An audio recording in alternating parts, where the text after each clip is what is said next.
Well, exactly 6 a.m. in the morning. I'm glad that you could join us on this beautiful day.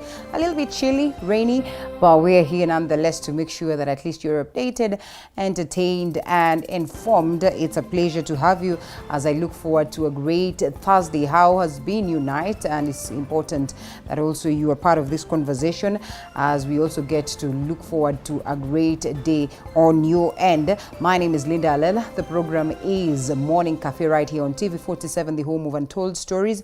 As always, we have so much of untold stories, but equally the stories that are happening around you and beyond to make sure that you are up to the loop. There's so much that is taking center stage, and I'll be here to make sure that you have this information.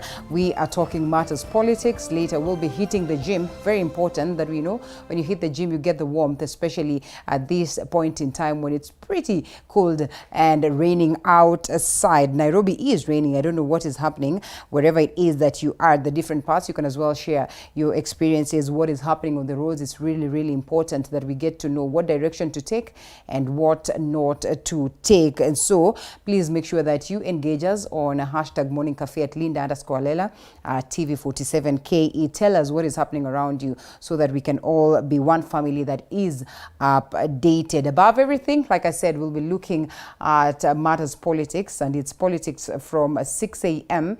all the way to around 9 a.m. there, because later on we'll be engaging the registrar of political parties as pertaining to what is taking center stage as parties flex muscles, as others continue to join in, so that we all are together set for the campaign mode, and most importantly the general elections that are slated for next year, that is on August. Really important conversation right here. Different people are opting to go independent, others opting to start their very own parties. But just what does the registrar of political parties say about all this? Definitely we'll be looking at party politics, or party politics and party policies. That is later on the broadcast. But first, again, you are reminded by IEBC that if you are an aspirant and you choose to go out there, participate in Harambes directly or indirectly, it will cost you. It will mean that you'll not be able to proceed and, be accorded the chance to vie. So it's important that you're keen, especially at this moment when, the temptation to proceed and the campaign is on. So we'll be having that conversation. We just get to understand whether it is realistic, whether it's practical, is it targeted, is certainly what we'll be engaging the guests on. And importantly also, we do not forget to acknowledge the fact that the mountain has, at least haphazardly spoken, and we have some of the bosses, or at least the rich people of the mountain, endorsing Right Honorable Raila Odinga's presidential bid. What does that mean? Does it alter the political scenario right here as it stands, even as we look forward to tomorrow? A great day for ODM leader Right Honorable Raila Odinga and his supporters on the Azimio la Umoja grand moment that will be taking center stage in Kasarani. We'll definitely have our team to keep us up to tabs as to that and so much more. So karibu sana.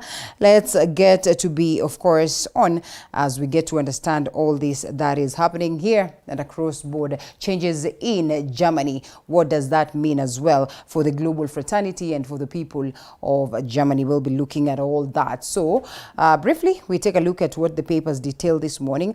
I'll just firstly look at the People Daily that has a majority of stories that also are on the other papers, as I also get a hold of the others. And so the first page of the People Daily, the front page of the People Daily, and we have new chapter as IEBC slams bricks on Harambes.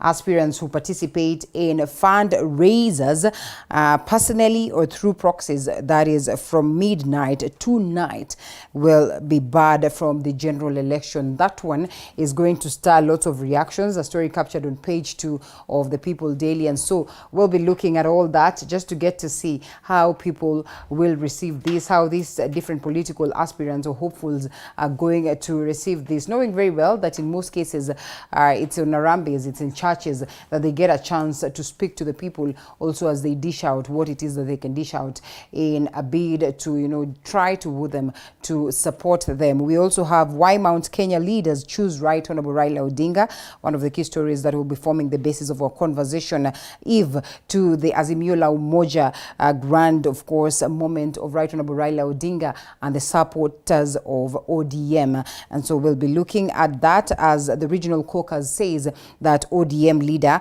has demonstrated the willingness to proceed and secure the country, and therefore they want to believe in him, and they know very well that is probably the country will be safe in the hands of Right Honorable Raila Odinga. So we'll be looking at what that would mean and how it shifts the political moments in the country, especially knowing very well that a majority of political leaders have tried their level best to try and woo the mountain where the votes or the numbers are quite high in comparison to other regions of the country. Rival youths clash at Ruto rally in Kisii. The aspect of intolerance is one thing that is being castigated right now, but equally Kenyans are being reminded to stay woke and vigilant for the same, because then it's evident that it's on this particular season that such intolerance is witnessed even more. So Deputy President appeals to opponents to stop sponsoring chaos after trouble at Itibo Market. And so we'll also be discussing that as we are reminded to make sure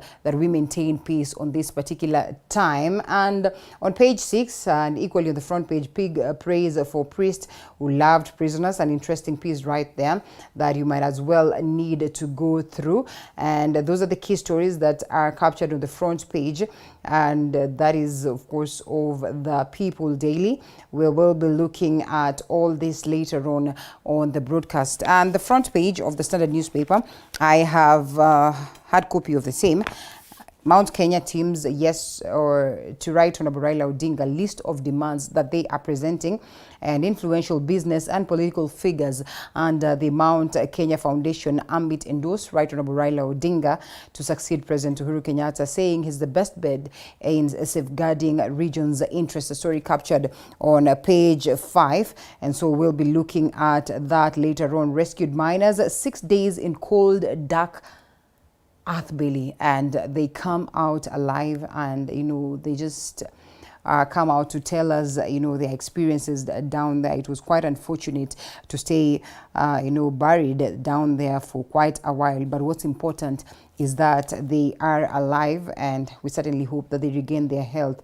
Away from that, like I said earlier on, it's a shift or some change in Germany as Merkel exits the stage and Olaf enters on ground. And so here's a story captured on page 40, expounded hugely as we take a look at what shift then this would put to Germany, and most importantly, the global fraternity. Away from that, matters politics on fire. Mo Salah can't stop scoring. A story captured on page 64.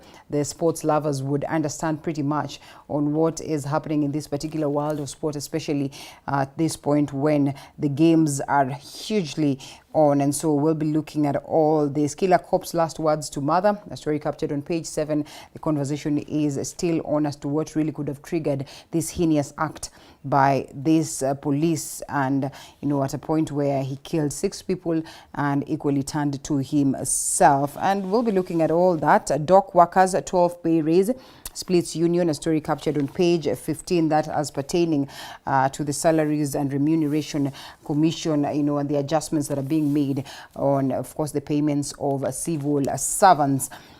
Unga prices rise, cost of ugali to go up as maize cartels hold sway. A story that has been captured on the back page of the Daily Nation. Ugali to cost more as cartels hold sway. Cost of about 90 kgs of maize or a 90 kgs bag of maize rose by about 500 to about 2,800 at a time of biting shortage. And so what would this mean? And especially at this point where we're headed to the festivities, and even worse, you find that a majority of Kenyans are struggling to put, you know, food on the table to make ends meet. So we should brace ourselves for hard times. Maize flour price is likely to increase before Christmas as millers give it to pressure from marketeers. as it's quite unfortunate. We hope then the government will come in handy to as well help address that. Ruto rushes to beat deadline on Harambee. Well, we all understand what the IEBC has declared, and therefore, as of course, if you had any plans, it's your time to dish out as quick as possible. If you had promised that you will be part of Harambee sessions in different parts, whether it's in churches, then this is the time before, of course, the deadline. Uhuru Brigade endorses Right Honorable Raila Odinga special sitting of Parliament to amend electoral laws, and Agriculture CS Peter Munya, accompanied by the cabinet colleagues, reads resolution of Mount Kenya Foundation supporting ODM leaders' candidacy, and Mr. Odinga will announce his decision to seek the top seat. That is tomorrow. I guess he's left with no chance. So if at all he had an option of saying that he's going to back off, it might turn out to be difficult for him. Miracle of miners rescued after 6 days. We certainly celebrate their lives. Now, let's briefly look at what we have in store right here as compiled by my team. And the country is in shock as authorities put together pieces that could unravel the motive of a suspected terror suspect who died after an explosive he was carrying went off. 2 other people died in the incident that took place early, that is Wednesday morning, at Kamloma village in Nyakach, Kisumu County. This is the homestead of Petro Anyango, a man who was killed alongside his wife last night in an explosion incident which also left her daughter fighting for her life in hospital. According to a police report, the man, identified as John Ondiek, on Tuesday night visited the homestead of a local resident, Petro Anyango, who was at home with his wife and their daughter.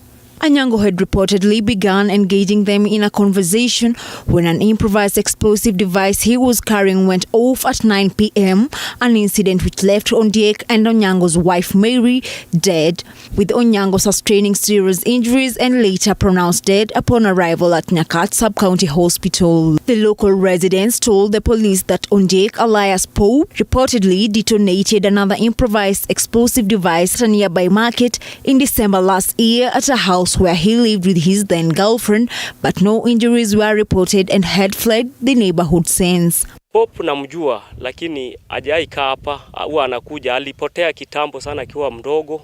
Inasemekana alikuwa anakaa Mombasa. Alipokuja kwanza alikuwa hapa area yetu, tulikuwa tunaongea naye, alisema alikuwa anakaa Lamu. Alitoka Mombasa akaenda Lamu. Alipokuja alikaa hapa kidogo, kuna samba aliuza, akatoka. Alikuwa naishi Katito. Alipokuwa naishi Katito, pali alikuwa naishi, alioa bibi mwingine. Alilipua hiyo nyumba na huyo mzee, kuna mzee alikuwa naishi jirani yake. Alilipua mzee na bibi yake na watoto wake kwa hiyo nyumba. Hivyo akatoroka. Jana usiku nilisikia tu boop. Nikutoka hapo hata nyumba yangu ilitetemeka na nikasikia malilio ya mtoto yake msichana. Petro Anyango's daughter is currently admitted at Katito Hospital in a critical condition, with the police launching investigations after classifying the incident as terrorism. Samira Mohammed, TV 47. And the families of the Kabete killer police, Benson Imbatu, and his estranged wife have broken their silence over Tuesday's shocking incident which claimed the lives of 6 people. Imbatu's family is reeling in shock following the unfortunate Tuesday morning cold-blooded murders perpetrated by their very own son on 6 innocent people before turning the gun on himself. Imbatu has been mentioned as a quiet yet sociable man whom the society regarded in high stature. Our reporter Mwangi Maina has that particular story. At their home in Chabar village, Kameloi location in Nandi County, the family of police officer gone rogue is still reeling in shock. Nimestuka. Hata sina nguvu.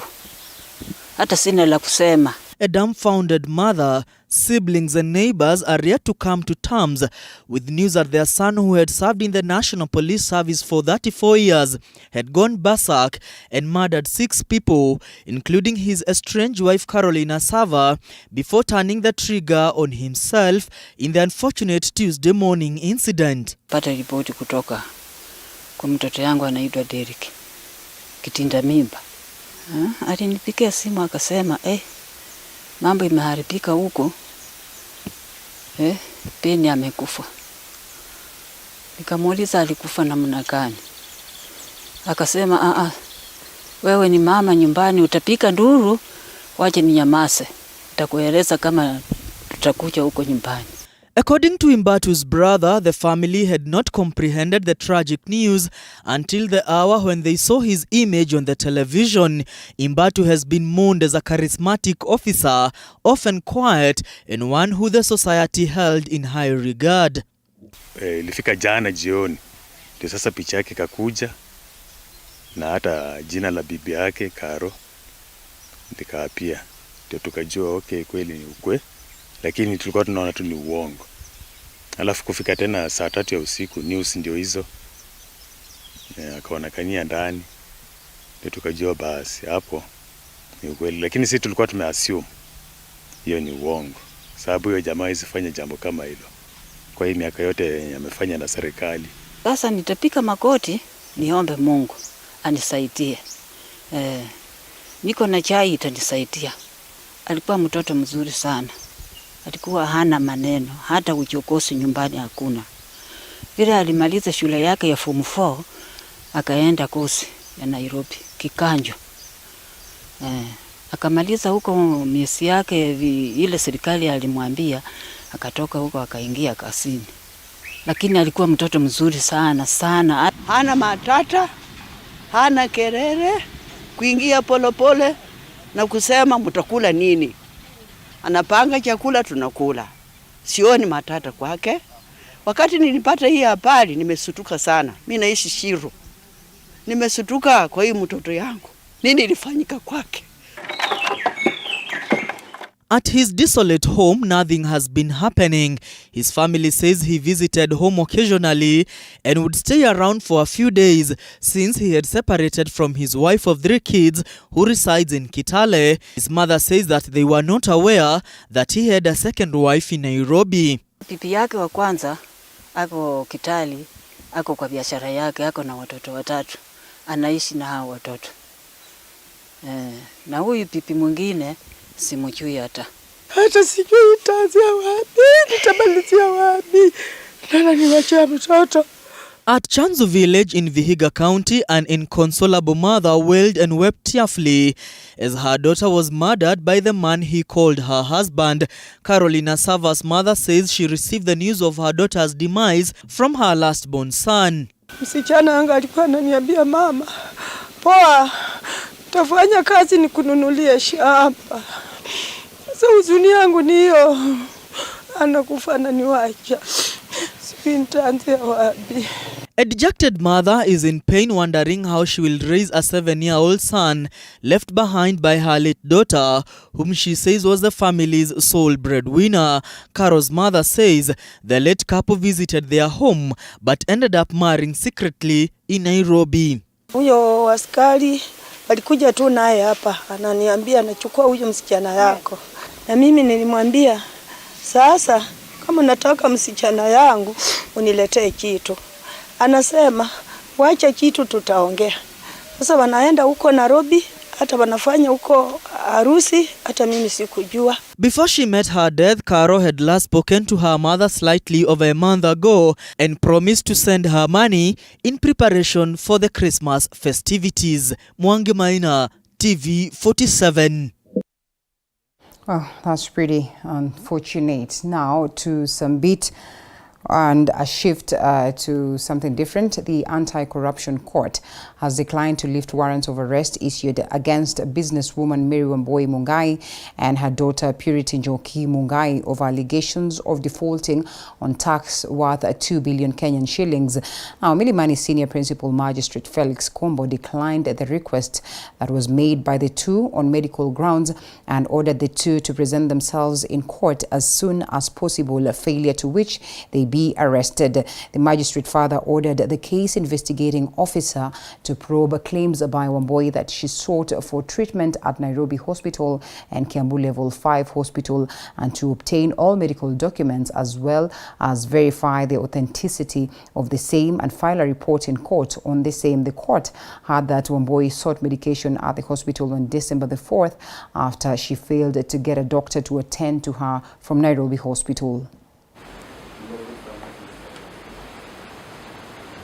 fact that the court rejected again the conference hearing them and only increased so the second accused was admitted this moment. The court of promised that medical documents were available then to be presented.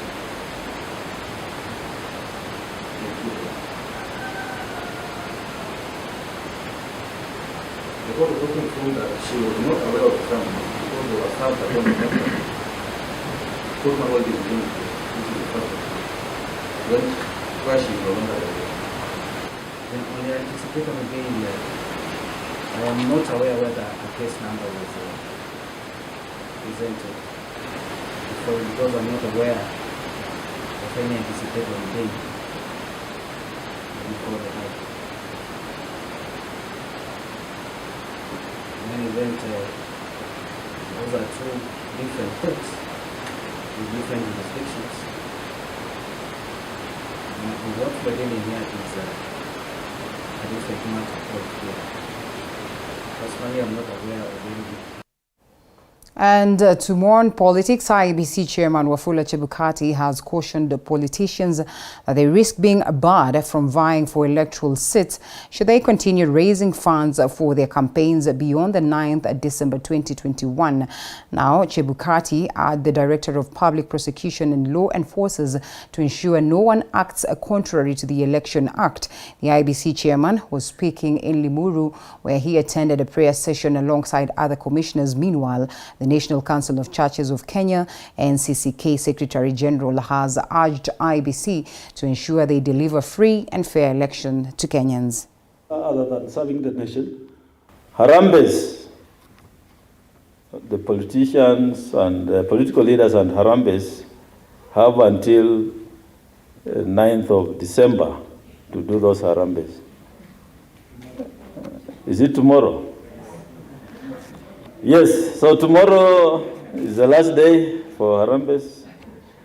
The law says, Section 26 of the Elections Act, that a person who directly or indirectly participates in any manner in any or public fundraising or Harambee within 8 months preceding a general election or during an election period in any other case shall be disqualified from contesting in the election held during that election year or election period. So 8 months to election starts on 9th.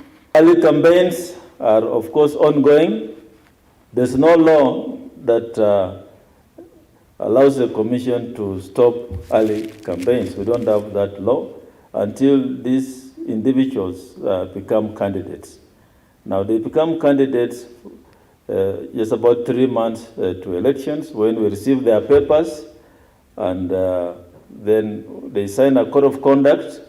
Now, when they sign a code of conduct, both the political party and the candidates then become subject to the Commission. And the Commission has a code of conduct committee that then can deal with areas of breach of that code of conduct. But as for now, the early campaigns, of course, are against the Elections Act. And we hope that the relevant agencies that deal with the aspect of prosecution, that's the Office of the DPP, should step up action for those who are breaching the law. Kenyans want assurances that elections will be free and fair. Kenyans want assurances that they will be peaceful. So any comments that you make as commissioners in private and public will be interpreted not as Chebukati but as the Commission. And the Mount Kenya Foundation leaders have endorsed Right Honorable Raila Odinga for presidency after conducting a consultative meeting with some presidential leaders in the last few months. Now, the leaders, led by their chair Peter Munga, made the declaration after meeting various leaders from Mount Kenya at a hotel in Nairobi.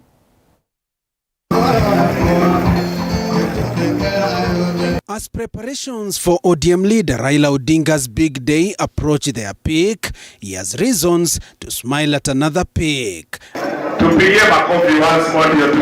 As Mount Kenya Foundation leaders throw their weight behind him. We will be in the movement called Azimio la Umoja.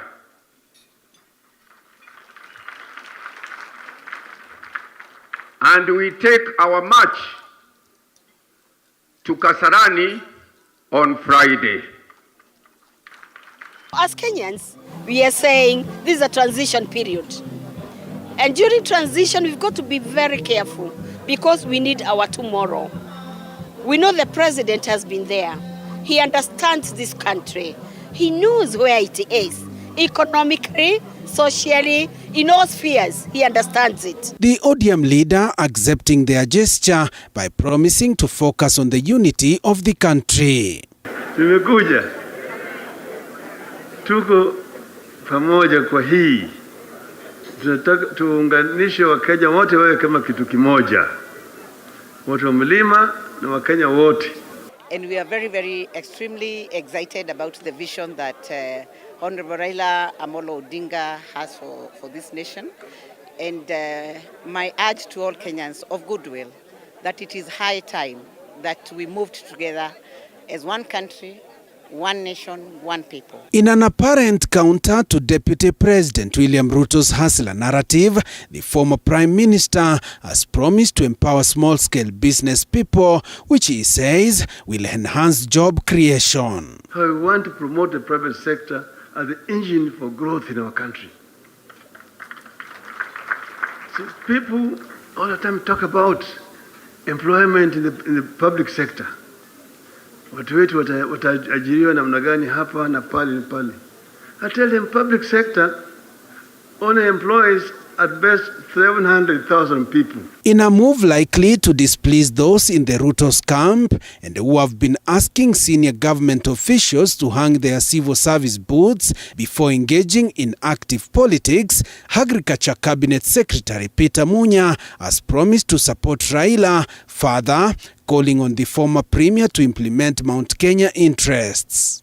That we recognize Azimio la Umoja as an articulation of the future we desire as a region, as it guarantees peace and safety of our people, property, business, and land. Your dream has come true, and the Lord will give you that guidance, and that's why Mount Kenya has decided we will go for you to become our president.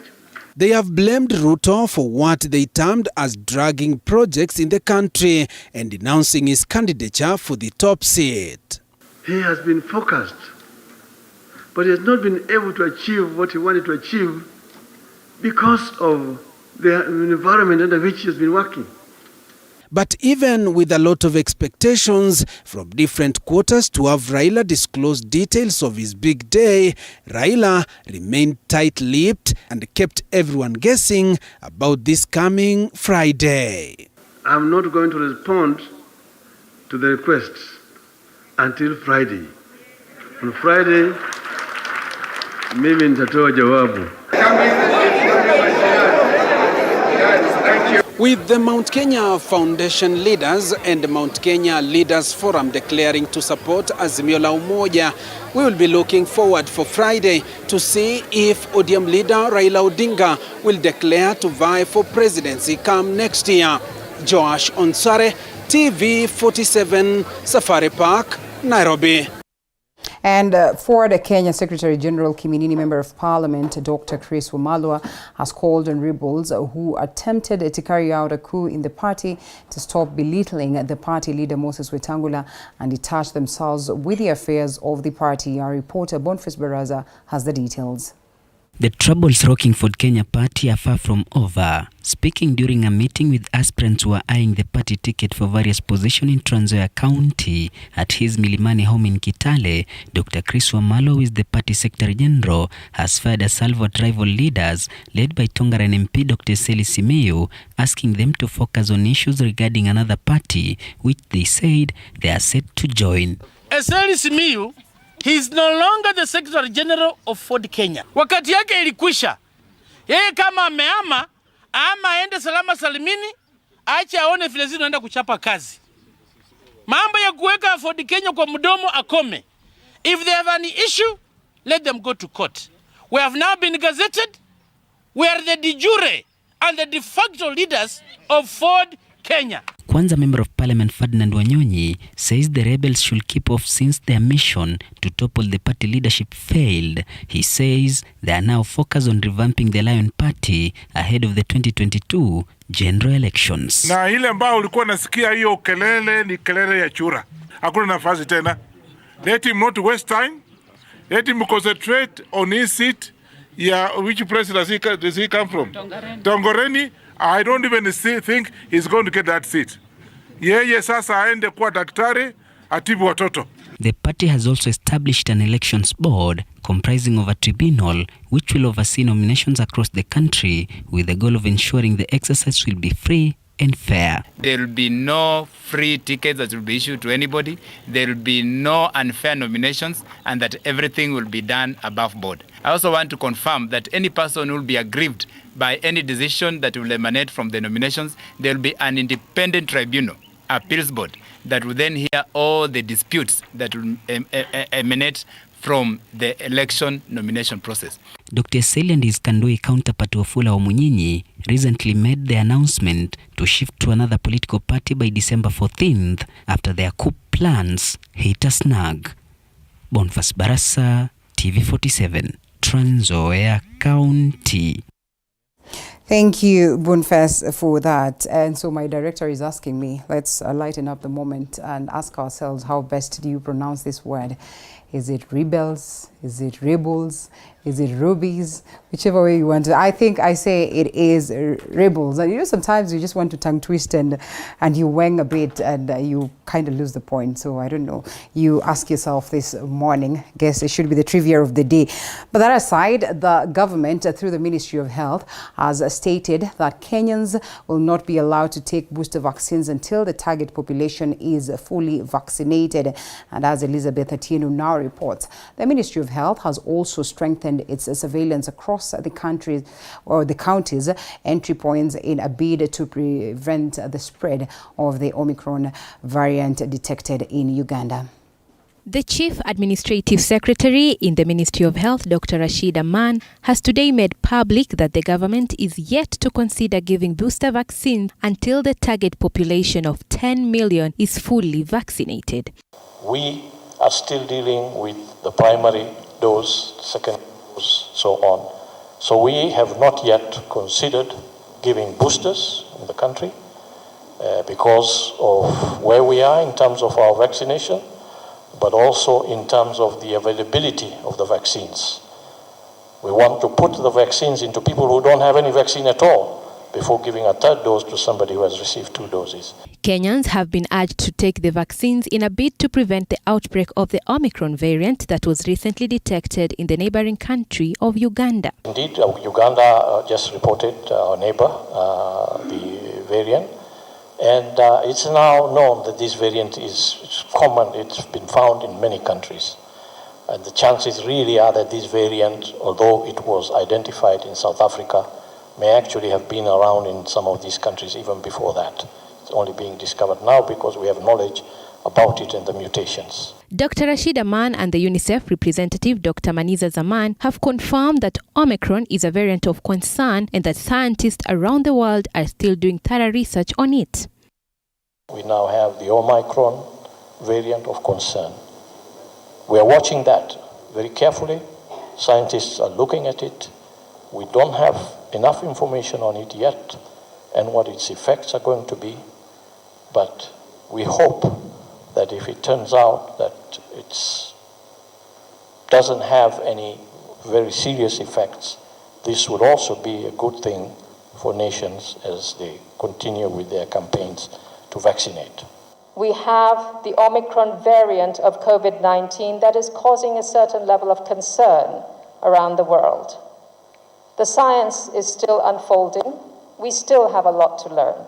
The country has so far received 20 million doses in total since the outbreak of the pandemic, with a total of 13.3 million vaccines currently available for delivery. 7.6 million doses have so far been administered to the public, with 3 million of the population being fully vaccinated, while those partially vaccinated being 4.6 million.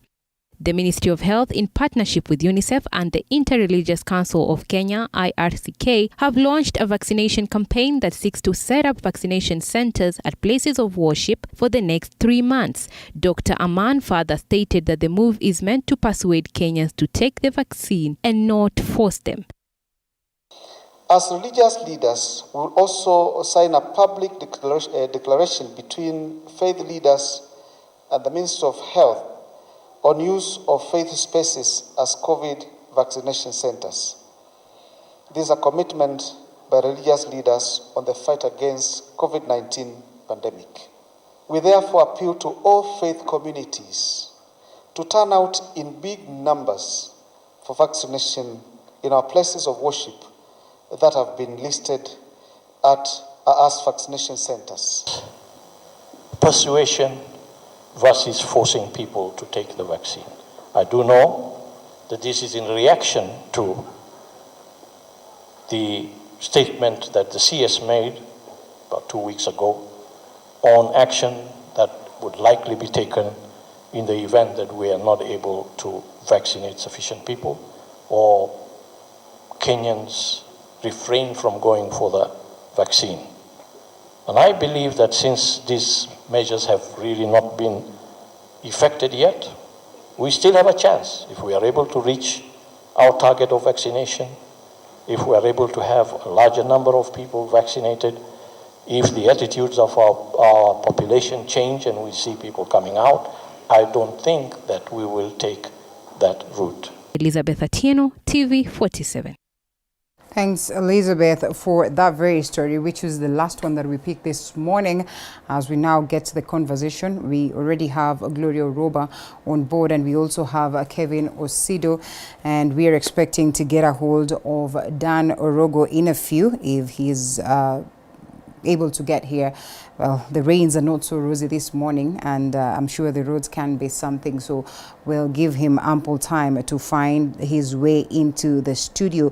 But the two will ably take us through what is detailed on the papers, but importantly also the focus of the game today. We are talking Game Plan 2022. So much is likely to culminate the eve of the Azimio la Umoja major declaration by Right Honorable Raila Odinga tomorrow.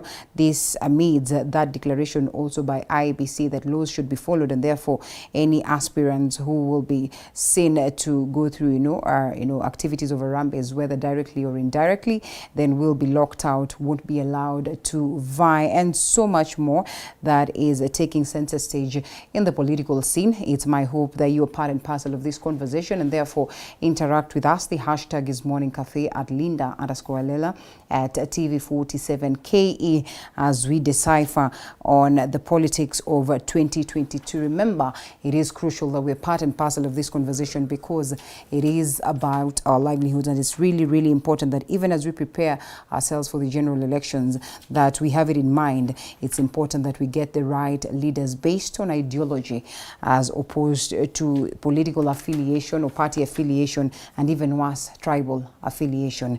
And once again, Gloria Roba, youth policy analyst on My Farthest. This is right. Yes, on My Farthest Right. And we also have Kevin Osido, governance expert, who's seated right next to Gloria and next to me. Yes. And so it's a pleasure to have you too. Karibuni sana. So much happening in the world of politics. Before we get to that, because we are all about 2022 game plan, let's briefly look at some of the stories also that have been captured in the paper. And it's a change in German. I don't know whether you've keenly followed what, the reign of Angela Merkel has been. One of the key, female leaders that have been celebrated as well. The people of Germany would cry foul and say that probably she's not achieved much for them. But then is one figure that will certainly go down in the books of history and will be celebrated hugely. Anything you make out of that? Kenya. No. It's important because remember that if you talk about global politics, right, and wars around power, authority, and government and governance, then Germany and its involvement in World War I, World War II, and even many years down the line today, the nation of Germany actually informs a lot of our global politics. Yeah. And if you look at particularly what you mentioned, aspect of ideologies in Germany is more or less similar to what's happening in the US, whether you are either a Democrat a Republican or a conservative or none of those. Right. You go to Germany, you of course have social democrats, and you have parties that are affiliated to green parties because of really ideologies that they ascribe to, particularly on climate change.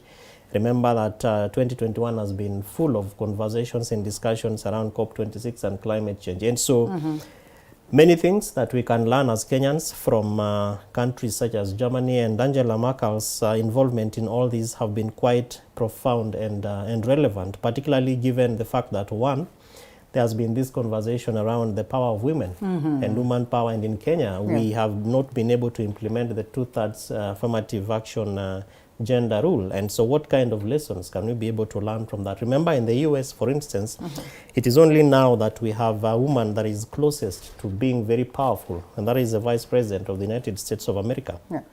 After in 2018, Madam Hillary Rodham Clinton tried to clinch power after President Obama, and she was unable to. And so this conversation around breaking the glass ceiling came up, and the place of women. And so coupled to the many stories that have been written about Angela, I believe that she has a lot of influence in terms of how nations and countries can be able to inform global politics. And I believe that locally as Kenyans, we probably have a lot to learn from her, not to go into the details of the misses of her government, because again, during her reign and term in office, we had a lot of misses. I remember it's this at that point in time that we also had issues around Brexit and relationship between the UK, Britain, and of course Germany, and what that meant to global politics. So the long and short of it, I believe that we have some few lessons to learn, especially from her as an individual, with the hope that whoever is taking over, who is also a social democrat like she was, would be able to, carry on the good lessons, if there are any. All right. Thank you. Okay. Well, I had an extensive conversation with a fellow from Germany. To be honest, they hugely think that she was more of a disappointment. But like, Osido says, we do not focus on that. We focus on some of the gains and the most important things that we pick, especially, it's such huge leadership, and a woman for that particular matter, which is something that we still are struggling to attain. Not only do I not want to focus on the losses, it's more of what does this mean for women in politics? For me, that is really what I'd like to focus on. And, this is a lady who actually pushed a lot on foreign policy during her tenure as the president of the European Council. And when you look at her, her participation in terms of the international relations, in terms of the policy when it came to just matters, international matters and peacekeeping and things like that, I would say, for me, as much as, we are all human, and as much as, every leader has their failures and they have their successes. And for me, one of the things that I wanted to celebrate is the fact that we have someone to look up to while we are still struggling with our 2/3 gender rule in Kenya, while we are still struggling as women politicians, even just to be able to participate in those spaces. At least you can wake up in the morning and say, hey, it's possible. Because remember, we had Merkel in Germany. Because remember, not only was she a player within her country, but also in international scenes, as I said, in the European Council as the president of the European Council. So I think for women out here, not all is lost. And while we are pushing through and trying to channel whatever contribution that we have in the political spaces, we need this kind of mentors, and we need to also imagine that we not only will just play within the national spaces, but at one point we should be looking at African Union. We should be looking at, pushing the barriers beyond your constituency, beyond your county, beyond the national politics, and actually starting to say, beyond our Chief Justice being, a woman, what else can we take out there on the international scene? So I think for me that was really that was the big thing. And I am looking at one of a story here in the world aspect, and there's one on Afghanistan. They're talking about a radio station for Afghan women. These women down there, theirs is actually even a different struggle. forget about leadership. Theirs is a struggle as basic as can a woman drive, should a woman drive, you know? And so there's this... Just the existence of a woman in the society. I know. If we're talking about a radio station where women are being allowed to speak, you can imagine. You can imagine. Those are some of the things that we take for granted, by the way, here in Kenya, yeah? So when you hear people saying, oh, Kenya will never get there, but we don't even celebrate the wins that we have. The fact that Alela can sit here on national TV as a woman, you know, in politics. I think we should sometimes also reflect on, it's good to have those stories so that we can reflect on how far we've come also as a country. Well put. And they say from a Taliban-controlled Kabul, Radio Begum is broadcasting voices of women that have been muted across Afghanistan. And so my message to the girls who can't go to school is to listen to our program carefully, to use this chance. They will not have it again. Do you know what that means? Linda, that's one of the biggest pluses that has come with Afghanistan, more or less the revolution in Afghanistan. And if you look at the culture and the history of most of these very staunch Muslim Arabic countries, the women's voices have been stifled. You go to Somali and women even don't sit in decision-making platforms. Right. And that's really what that story, in my view, really presents, that now they have an opportunity even to speak to media, because a radio station is not a four-walled cornered building. It's an opportunity where you have a frequency to speak to the global sphere. You are speaking to the international social sphere. And so that really presents a lot of opportunities, therefore, that the new reign in Afghanistan is presenting, and whether that's how the global fraternity is going to look at it is quite important. But I believe that the most important concern would be how do the Afghans, the people who live in the Republic of, in that country called Afghanistan, feel around the spaces where now even women and children can have the opportunity to speak out there and to present their views, and really to inform even conversations. Because when you are seated there, it means that you are not only sharing your experiences, but you're also informing decisions. You are speaking to, you know, areas of influence, and you might not know who is listening to the kind of story that you are presenting out there as a woman from Afghanistan who has been perennially really silenced, because of their cultural perspectives. Even issues around going to school. Closer home is Boko Haram, where, you know, even over 200 girls, you know, some rebel group got into a school and kidnapped over 200 girls just because of their interest in education. And so the ideology is that women are not supposed to be educated. Their voices are not supposed to be out there. So if you look at what's happening from that cultural perspective in Afghanistan, I believe that it presents a lot of opportunities. And the women out there who probably think that they have nothing to say and that no one is listening to them really should focus on what's happening in Afghanistan and how to take advantage of that. Well put, and so much happening in the world scene, and equally continental, so to speak. We do not focus much on that. Of course, you know, Russia and the US with their fair share of conversations revolving on how they can deal with different matters.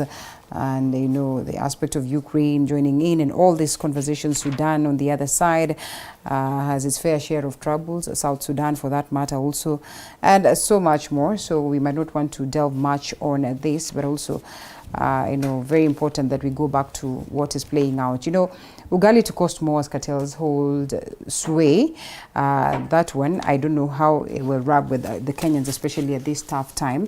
And maize flour price is likely to increase before Christmas as millers give in to pressure from marketeers. A cost of about 90 kgs of a bag of maize rose to about 500 to about 2,800. So it rose by 500 to about 2,800 at a time of biting shortage. And as earlier mentioned, Daniel Rogo is here with us this morning. We already apologized on your behalf. We understand how the roads can be. It's rain, so worry not. Feel comfortable. Karibu sana. We're just beginning actually. Thank you so much. It's a pleasure to be here with the colleagues. Karibu sana. Yes, Daniel Rogo is officially a political aspirant.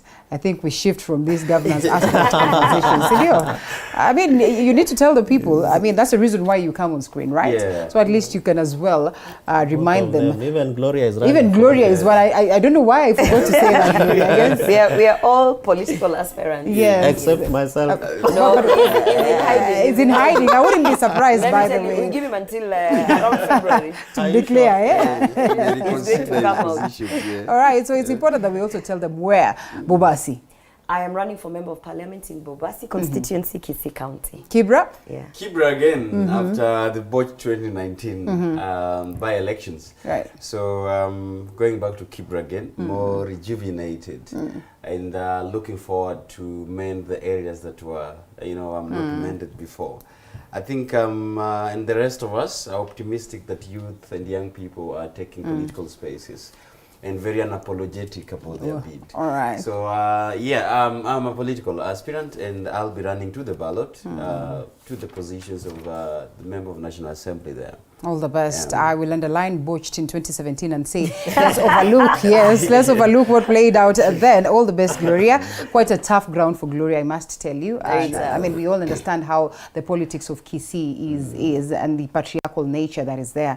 And we wish you nothing but the I'm best. still waiting for other women to join in. Aspirants to join in for Member of Parliament. I'm still the only one. Right. Yeah, so I'm really pushing, like in Kisii County, please, let's have more women running for these positions. Yeah. All right, we'll be watching. Running on Uda Party. On UD, evidently, please. Well, it depends. Well, again, it depends. Let's not just. I am a member of United Democratic Alliance. Yes. But I am going to run with the party that will support women. There you go. So in the event that my political party starts the shenanigans of the other political parties that we have seen, in the event. Then, for me, I will be on the ballot, whether on United Democratic Alliance or an independent candidate. But I will be on the ballot. Okay, you heard that. So for us is to watch until you declare. Governance watch. I'll be here. I'll be watching. I'll be following keenly. And I'll be, I don't know, I don't want to say I'll be cheering on. Because you have to watch. Alela, when I say that, it's because, we're in the season where there's a lot of, you have a political party that actually has ideologies that, because I joined the UDA when I saw that they are standing with women, you remember in Bonchari, but then a lot happens. And when you see the signs that there are some people who want to come and have you seen them? And ruin have you seen the signs? That, let me say, that clean and honest ideology of UDA trying to push for women, you cannot be collateral damage. At the end of the day, Alela, I am running for Member of Parliament. And I might love the political party, I might love my presidential candidate, but my personal interests and those of my community must be put somewhere where there are priorities. Right. So when there has been a couple of things here and there within UDA, I'm still a member of UDA, but I'm telling you that in the event that any shenanigans will be played by, let me say, power brokers within certain political parties who have started infringing. When we started, we all started with the ideology, but you've seen there are a lot of people who've decamped and come in, and they are coming in with these silly, bad behaviors that they have picked in their other political parties. I think we're starting to discuss that. That's the first thing we'll be discussing. Okay. So I'm just saying, in the event that bad influence from out there comes in to mess up my political party, which is UDA at this moment, definitely I'm not going to sit there and cry and what. No. I'm a politician. I will be on the ballot. Okay. Yes. All right. Regardless, that is what we'll start with when we talk matters politics. But briefly, on these other stories that are equally, of great importance, Ugali to cost more as cartels. I know this one we have to discuss, to be honest, because the cost of living is shooting up by the day. This is worrying a majority of Kenyans. Ugali itself is extremely expensive, our staple. We cannot even talk of having it more expensive, to be honest. Done. Especially speak to the people of Kibra. Yeah, I think it's coming just few days after there was a discussion on the skyrocketing prices of energy. I think it's less than 2 days until there was just the same. And then it's coming few months after the fuel prices, went up again. So it seems that we are here as a country discussing on how the basic commodities and consumption rate are just going high. When the country, people are gearing towards, going for festivities and Christmas seasons. Very unfortunate. But again, it's not the first time. You remember sometimes in a different platform, we discussed about the politics of Ugali and the politics of flour every time. So all of us, we are quite pessimistic about this kind of decisions, this kind of declarations or directives that are being made when the country is still reeling from the effects of post COVID-19 and all other that we are not still away from the variant that we are seeing. So I really plead, because then we are having, like you said, you would hear another case that there were stocks and stocks of, guineas in the storehouse that has not been released, that are being hoarded. But on this other end, people are going without, getting these basic commodities. So I think it's important for us, and always when we discuss about the prices of basic commodities going up, you will agree with me that sometimes we also cast a spotlight on the very people who should be cushioning Kenyans away from this kind of directives. And always we trade our guns to the representatives, to the houses that are representing us. What is their work? And unfortunately, they're on recess. So my worry is, now that they're on recess, who is the alternative voice of the people? Is it civil society? Is it political aspirants? Is it the media who will provide, an account to tell us exactly what then is the genesis of always having the prices of basic commodities increasing? And so I think even us in this panel, it's important that we hold account to our leaders and ask them, but who arrived into this decision? What informed the decision? Who are the stakeholders that are quite involved in making such a directive at this hour? And at these very moments that we should be cautioning ourselves from the basic prices of things increasing and probably high economic rate right now. It's, and I'd say that as a country, we are probably past this, but we've seen revolutions arising from such. Bread in Sudan. We do not forget what played out back then, the likes of French and all that.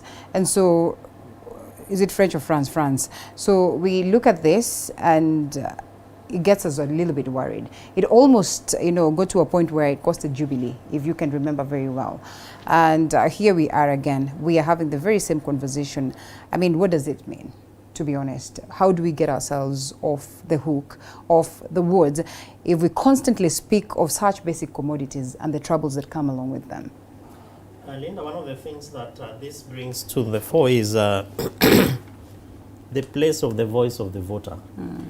And even as David is agonizing around it, to me it is a call in terms of how we are going to vote and who we are going to vote for. Kenyans, we have to move from the point at which we vote for the people who give us 50 shillings, like some of the videos that have been shot and are doing rounds. We must begin to look at profiles of individuals who are running for office and ask ourselves, at such a time as this, when things are very difficult, what did you say? What did you do? And how did you inform or influence the changes that are supposed to be happening, particularly on prices of very important primary goods, such as unga? I remember, as you mentioned, the early life of Jubilee, the Jubilee government, there was actually a revolution that was started by civil society called the Unga Revolution. Sadly, most of those who are at the forefront of us doing the Unga Revolution are today probably in government or have been appointed to this position or the other. But the question then that begs is, did that change anything?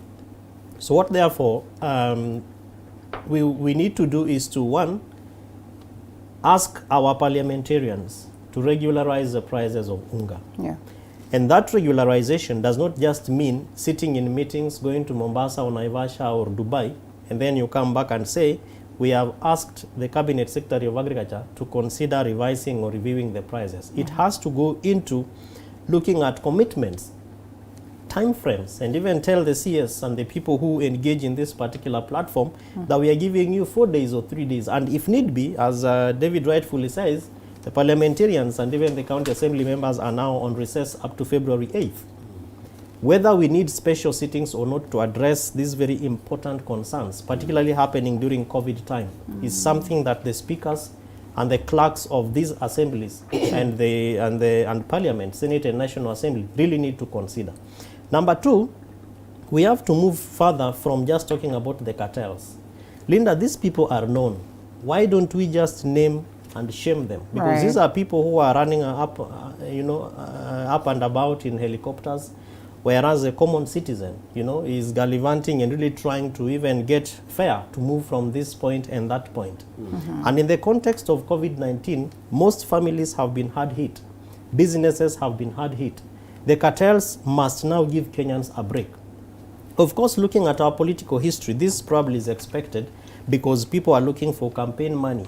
But is it worth sacrificing the interest of the citizens to double the prices of the basic commodity of food called unga for you to get money for campaigns? Is it worth the sacrifice in terms of looking at the families, where in some parts of this country, Linda, we are even calling for relief food? Look at what's happening closer home in Kibra, in Huruma areas, given again the kind of weather we are living in today and houses are being demolished. Within Nairobi city, you go to Kilifi, people are going without food. You go to Turkana, we have been doing Friends of Turkana for ages. You go to Tana River, people are asking for food, simple thing called food. And yet they have a government with government officers who are supposed to be supporting them. So the cartels therefore need to really think through tomorrow, and I don't think it is worth the cost that Kenyans are paying. Well put. Gloria, briefly as we close on this one, and today the president declares that, there's starvation, it's a national disaster. Before you know it, there's really not much that is being said as to what is being done. And again, before you know it, here we are. We're talking about something that will bring a cost that will, be a cost implication across the country. Let's talk about Ujinaglo. In Ujinaglo, ama Ujiaglo? Ujiaglo. Ujiaglo, Ujiaglo. I would want to assume that at some point in time, Emilia Brown in Akosa, tunatumia ya white. Yes. Well, but so far we've been using Ya Brown throughout because it's a nutrition program. I run a nutrition program. It's not really just about feeding children in school. It's a nutrition program, so we try as much as possible that the porridge that we provide is nutritious. Nutritious, okay. Yeah. And by the way, I'm in 20 schools now with over 9,000 students, and it's been 2 years. Right. So we are just trying to showcase what CDF actually can do when you have the right leaders, because it's not just about building schools and taking kids to school. You have buildings, but then the students are not able to come to school every day because they have other challenges. So we are trying to have a holistic approach. So I know this one is going to hit me once those rates go up, but we'll deal with it. Although I want to shift the conversation from just focusing on, the price of maize. How did we get here? Why is ugali our staple food? Why are we stuck on ugali? You want to talk why like are we stuck on ugali? ugali? was telling them, what? If money is not there, please focus on something else. Not in an arrogant way, but how did we get to ugali? We've not talked about it, and why are we stuck there? And one of the reasons why I am a strong believer of this Hustler Nation movement, which whether I vie for in UD or not, I still believe in those principles, is because one of the things we are pushing is why should we compete with Uganda over maize? Why are we not focusing on producing high value crops? So while we are competing over maize, so that all of us we are planting maize, how come we are not looking at the high value crops? An acre of the same acre of land that you have, if you plant sugarcane and you plant tea, you will the difference is clear day and night, but we still end up choosing the low value crops. And when you look at how we are approaching this food security thing, even when you read at the Big Four, I'm sure Kevin Osido can tell you because he's one of the guys who analyzed that document. We are pushing to have 100,000 acres on large-scale farming. Right. And not to plant the same crops. We were going to push that people are exposed to high-value crops. What is the substitute for maize? Why do we eat ugali every day? The substitute is rice, the substitute is potatoes. We have other plants that we can actually expose our communities to and show them the value. And also, you know, there's this, for instance, in every household, whether in the city or in the village, someone will tell you, sisi tunakula nyama once a week. Or sisi tunakula nyama once a month. Or wengine during Christmas.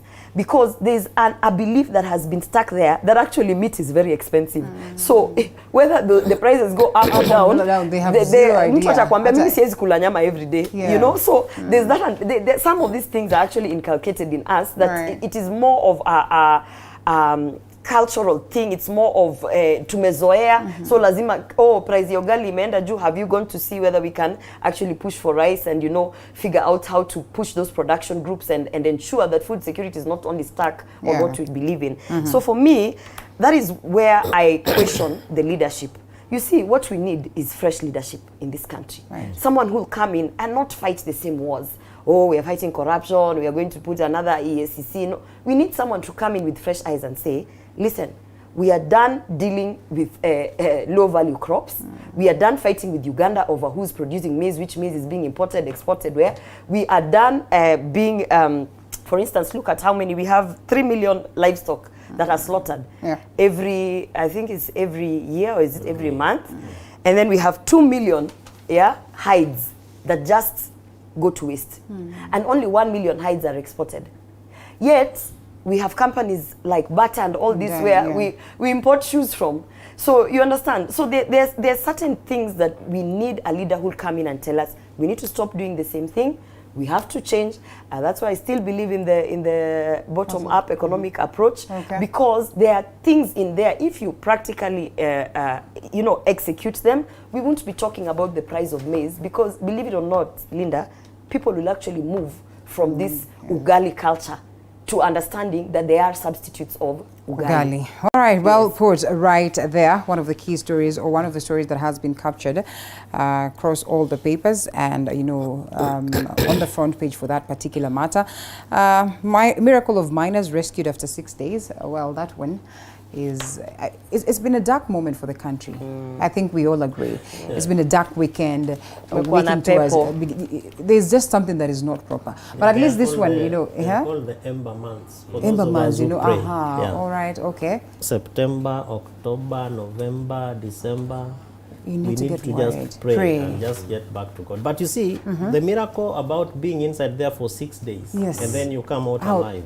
Just imagine that. That is a miracle, to be honest. That is a miracle. And that's not so far away from home, by the way. So that's really a miracle. That is indeed a miracle. That's actually not so far away from home as well, Actually, it's around my maternal, area. So this kind of is called, is it a bimbo mine? Yes. Like Osido talked about, I think being there for those days, it's exactly that things. It made me see this thing from a different point of view. One is the actual resilience nature of a human being. In this kind of a shaft, and you are, piles and piles over you, but then you are able to be very resilient and very hopeful for those number of days. You're even able to afford, to sleep as you take turns within. It exactly shows the human nature and how resilient it is. But also, on the other end, for those who are helping out, because as you read the story, there are tireless people working day and night, braving the colds, the showers, and the moment, the sizzling heat, just trying to help retrieve their fellows from these, shafts. I think is important, and Kevin said, and probably Gloria is going to talk about it, that even as we looked at this kind of months, the darkest month we always have each and every year, one moment is for us to have a reflection again, because it calls upon us to account not only to our lives, but also importantly to the people that really we give our lives to. And I still always go to representatives of the people, because I am a believer that it took just a slow response. For me, it's always a slow response to when these kind of things are happening. What are the measures that are taken to cushion, the miners who are doing this kind? And for you to have been through this, it makes you, because it's a matter of life and death, that you have no alternative but to do it to keep your families, sustained. Yeah. And because we are not here again, it follows also the incidents that we had in the Nziu, river that we just saw. So for Kenyans, and I agree with Osida, that we put our foot forward and pray, seek divine intervention in everything that goes on, with our lives. Because, waking up and seeing, being on the roads and reaching safe, waking up each and every morning, it's not by ourselves, but also by the grace of God. But also we really need to look into what then is the role of leaders. What is our own individual responsibility and obligations by the role we are given to safeguard, the interest of the people that we serve. So I think it also goes round and round, governance, personal responsibilities, leadership and accountability. This is what probably I see from this. While our political leaders are busy politicking, guys are perishing in accidents that could be avoided. And I hate to speak about this, but and I hate the fact that the government then acknowledges that plans were underway of fixing this, and then all of a sudden it just vanished in thin air. And here you know this common phrase that people like using to comfort themselves.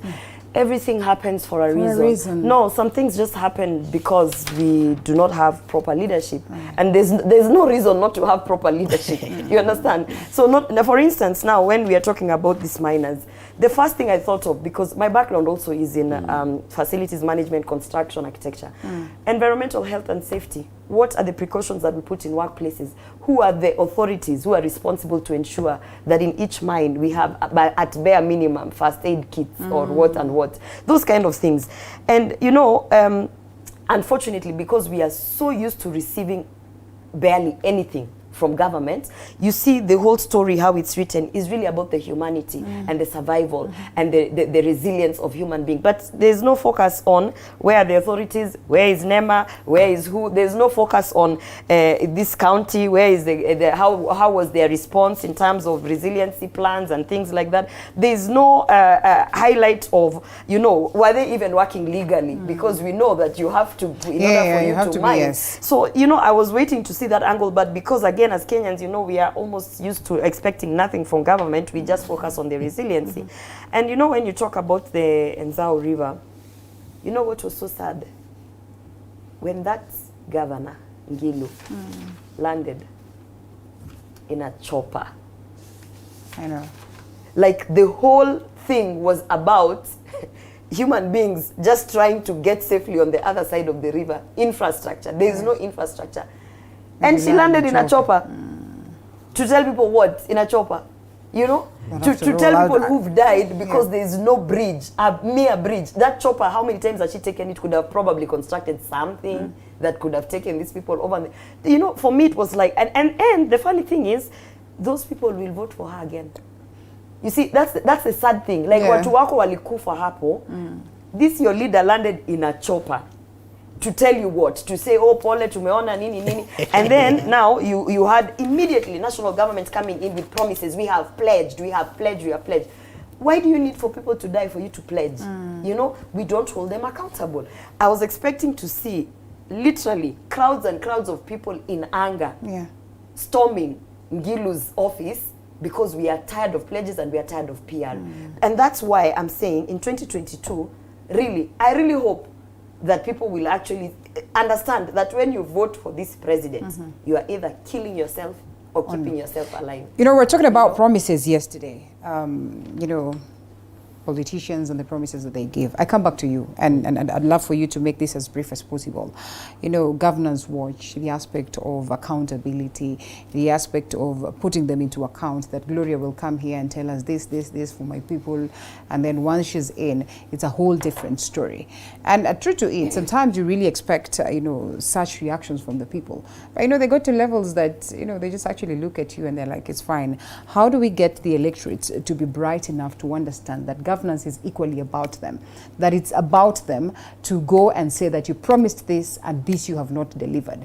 And the biggest fear is that they will not do that, and again, like Gloria says, they will proceed to vote the very same individuals. I hate this again. You stand here and you tell us that actually, yes, we came here, we looked at this and we said we're going to do this in a certain time, but Linda, it's a challenge, and that is purely because as a country we have not invested much in the same manner in which we are investing in other things, including campaigns, in educating the voter.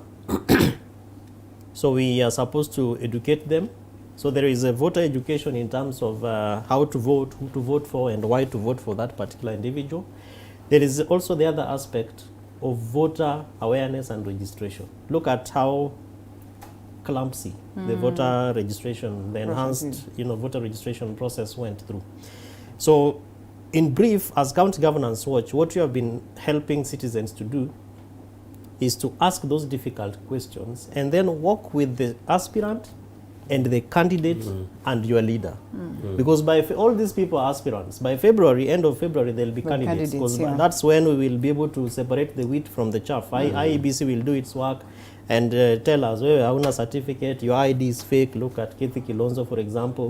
You are vying where you are not a registered voter. Many things are going to happen, yeah? So post-February, we will know. Kama yeye amequalify Bobasi, kama yeye amequalify Kibra, ama hawajaqualify. Then beyond that, work with the citizens.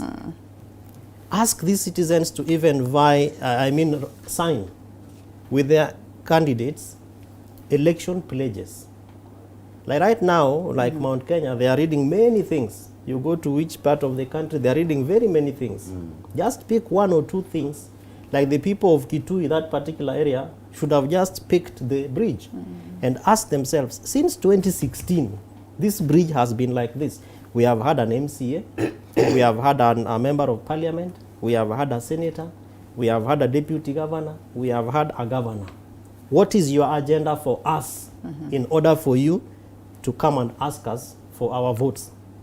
And that is purely what we've been asking the citizens. Right now, Linda, we are making this kind of lapels. Right. That will also ask the candidates to fix. So you go and campaign, you sign a pledge, which we are going to use. There are things we call social accountability tools. And one of them is actually those pacts that you sign as an accountable mechanism with your leader. So when you pin this on your coat or your skirt, that thing you're wearing is called It cannot be a skirt, it's a coat as well. A coat. Come and dress like this one for Gloria. Then we will keep working with you and we'll be ticking. Yes, you went to MCA, you presented a petition on our behalf, you went and did a budget that is supposed to deal with the bridge issue, because that way we are able to work with you for the 5 years, and even if possible and we are well organized, we can recall you, because the recall is also another opportunity. Though as we speak it is very difficult to recall a sitting elected leader, but those are some of the constitutional avenues that citizens have. But the long and short of it is that elected leaders should stop doing business with the lives of people. It is very unfortunate that if we allow people to die, there will be nobody to vote for them again in office. Well put. Now, let's close the paper review by looking at some of the political stories that have been captured that, again, will trigger us or cue us to the conversation of the day. It's Game Plan 2022. And the different papers have almost similar stories, of course, written in different ways. Let's pick this one of IBC and remind Gloria and Daniel here that IBC is coming guns blazing. First, on the aspect of, it should be there. The reason why I told you they are written differently, Gloria cannot find that one that Ruto rushes to beat deadline on Harambee. It's actually that story that I'm talking about. It's on the front page, Hapo, and then it is expounded on page 5 and 6. So it's on this declaration by IBC. The Standard, I don't know whether it has it on the front page of the Standard. No. It should be there, though. It's about what IBC says. It should be there. It should be somewhere there. But on the People Daily, it says, let's see what the People Daily says. A new chapter as IBC claims bricks on Harambees. Aspirants who participate in fundraisers personally or through proxies from midnight to night will be barred from general elections. The Daily Nation says Deputy President William Ruto yesterday held 6 rallies, 5 constituencies in Kisii County in a last-minute rush to woo residents with financial support before today's deadline on fundraisers. The bottom line is the deadline on fundraisers for political aspirants, so you better be keen. I don't know whether this is going to be clear just exactly what is fundraisers and who will be there to be watching these political aspirants for that particular matter. Do you suppose it is a targeted or technically it's what is enshrined in law? And if we're to talk about what is enshrined on the political acts, to be honest, is there anything that we actually, following proper, to be honest? We're having campaigns already, and the timelines are not here. So are we hypocritical as we speak of this? And I don't know, the two of them are trying so hard to look chiny so that they cannot stand. I'll make sure that you're the ones who are actually beginning. So, Dan, I mean, are we being honest? Is it a targeted war kind of thing? Or yes, the IEBC boss is right when he declares this and actually calls on, the investigative agencies and the police agencies to make sure that they bar these aspirants from proceeding with the same. So hakuna harambes until, we are able to go to the elections, and that's it. Well, I think as an aspirant, sometimes I look at, the measures IBC as an electoral management body. Sometimes I ask the realistic bit of these kind of measures. I agree with IEBC that the Election Campaign Financing Act is very elaborate about some of these ways of raising and financing political activities. Yeah. And that kind of an act would want to provide for an equal playing ground for all political players, and that you'd want to regulate on how money flows, that you'd want to protect certain areas and spheres of money and politics. But then I dispute this for the fact that one, it's very unreal and realistic. As we speak, even with the bigger political players, like one of the presidential candidates you just alluded to, people are still on the measures of fundraising for their political activities. Right. And it's quite difficult to define how fundraising is done and what is fundraising, and even just raising money for your campaign or personal. You see, the moment you bring up a measure and curtail on certain deadline of fundraising, and I'm going to tell you that political players are going to devise mechanisms of raising money to finance their political activities, either way. And some of these ways might not be regulated by IEBC. So I think one of these measures would be that, it could be quite different as an aspirant. And I hope the IEBC would not use it against me. One of the measures that probably another politician would do is to call for probably an individual help. You understand? And partnerships. That is quite difficult to say whether it's fundraising or whether it's standing with an individual project. Because one would even just say, I'm running, just doing a project that I need friends to come and support. And probably that is probably for political campaigns. But you see, it is quite difficult. One of the things that IBC would actually do is to work hand in hand with political players. And I have never seen a session, and I think Osido would help me on this, probably, and Gloria.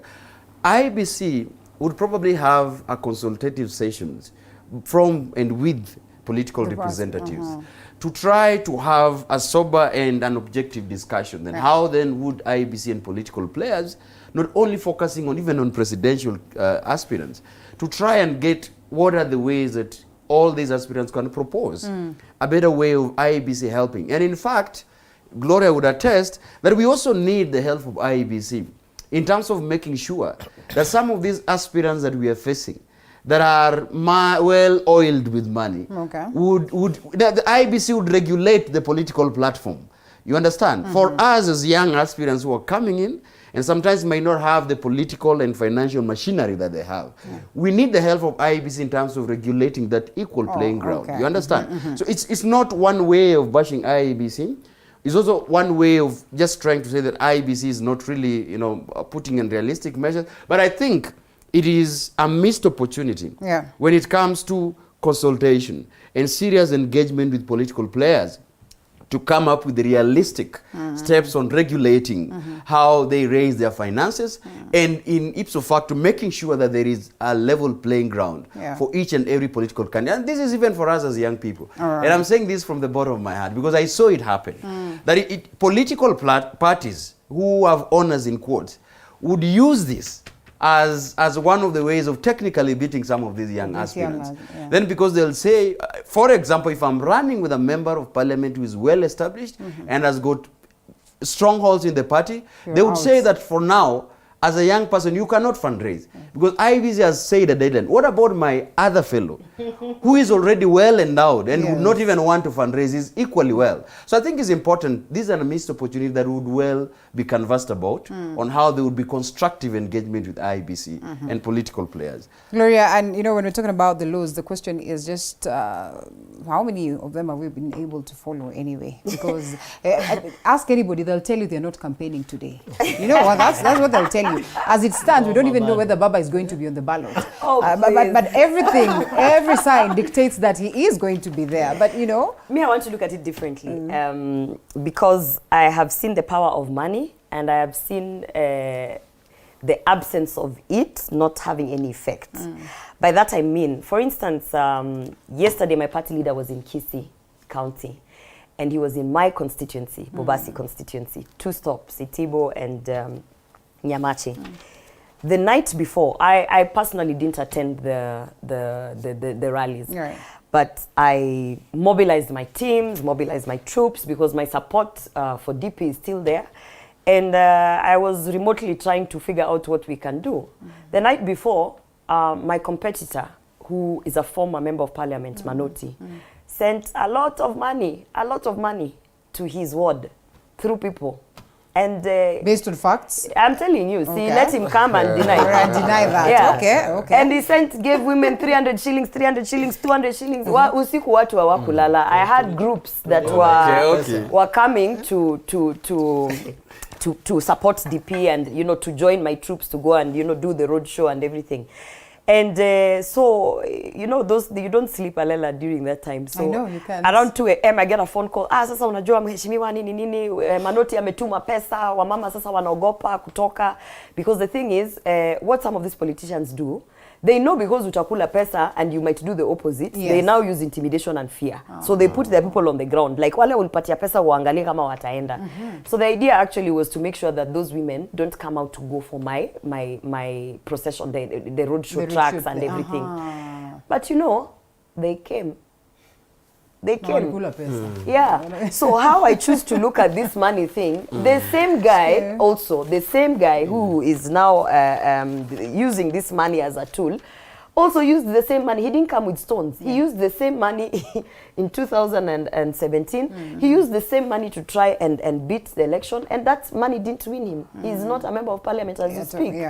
So for me, there's an element of, yes, IBC should regulate some of these things. In terms of even safety for women, those are the things I think IBC should focus on. You know, how can we campaign without being, there's a lot of violence against women, there's a lot of, so there are things that are more of a priority. For me, if you start saying, pesa yako tutakukata hapa, usitumie 1 million, tumia nini, that's okay.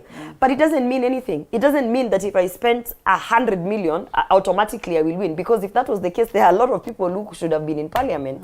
But what it means is, if I start regulating your money, the next thing I'll say, but Gloria is very conversant. And you know, what is giving her mileage is that she keeps going to TV. And when she speaks on TV, people see that she has sense. And so now let's regulate. You can only, as an aspirant, go for 3 shows. I mean, where do we draw the line? The next thing we're going to say, the likes of Babu Owino should not be all the time in the universities because they are importing people from universities. So Babu Owino and the likes of them, now we are going to put aspirants, you cannot go to the university 3 times. At what point will we stop? You know, IBC is supposed to ensure one, free and fair. Free meaning that at least at the bare minimum, when it comes to do I qualify to run? You know, the thing that they were trying to put that all MCAs, MPs, everybody should have a degree. That, for instance, was not having a free and fair, because if we should all have degrees, then our universities should be free. And the transition between primary to secondary and secondary to, you know, should be 100% transition. But that is not the case. So those are the things they should focus on. When we talk about gender-based violence, I can tell you that is something that I've pushed even within my party. Things where you've seen in rallies where we have to climb on the tracks. And I was talking to Mheshimiwa Mili Odhiambo and telling her, you know, the last time my party leader came, Ruto came to Kisii, it was so unfair because, you know, we can only campaign in long dresses, and then the only platform that we could step on was the bonnet. And that evening, I actually went and spoke. I asked for 10 minutes and I was like, I must complain about this.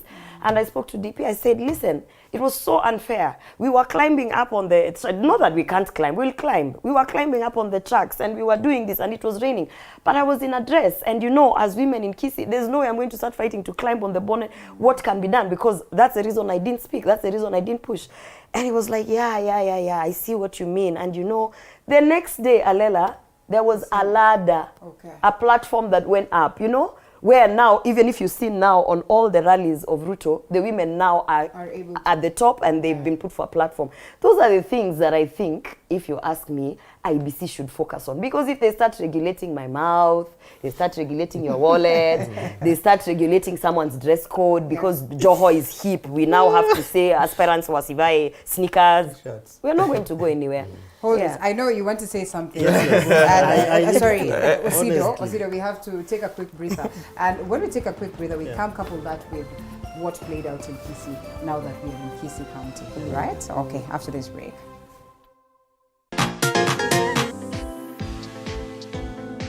Entrepreneurs around the country are creatively grinding. I started with a borrowed phone. A borrowed phone? Yeah, that could last 2 hours with charge. We just have to do quality work for them. To make their mark in an unpredictable market. It was now going on a sales venture, looking for stockists door to door. On the grind, we bring you their stories so you can tell yours. Every Monday at 7:30 p.m. Men are known to be the pillars. We're rising up together. Say your point. You need an alpha male now to come and help you and your girl. Ameongea zero. And women, they are the cornerstone that hold the pillars. Don't be entitled. A man is peaceful, a man knows how to talk to a lady. This November, the Men's Conference brings a cocktail of diverse ladies to weigh in on various matters. Something I'd love more to see is men being able to exist as themselves. Tune in every Wednesday at 10 p.m.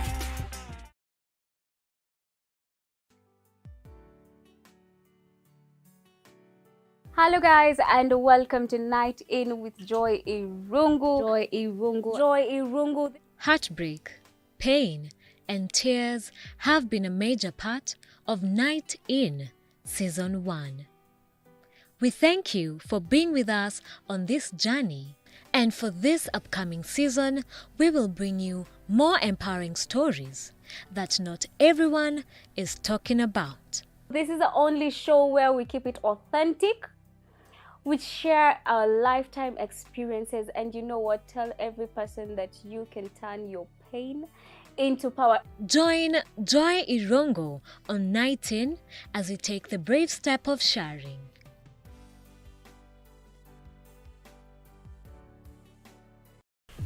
The road to 2022 is becoming tougher. Nyuma ya wheelbarrow kuna economic model. And trickier with each passing day. Niliwaambia wasuse chini bei ya mafuta. Political aspirants in a dilemma whether to change allegiance or not. How has Raila and the handshake made Jubilee lose focus? You've seen Raila Odinga flying military choppers. Our people have never been called to Uhuru Park to unite. They have always united out of their own volition.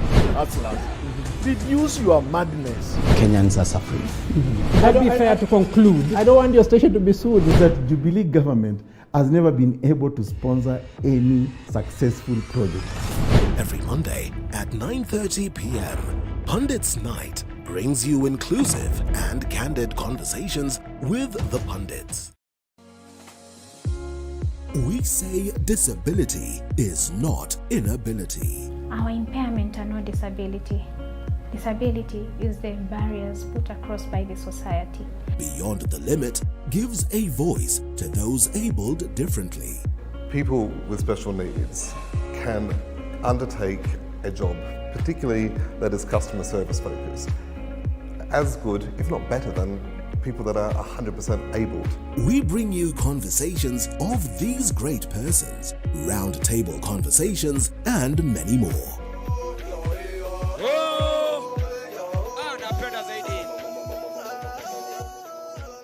Every Saturday at 7:30 p.m.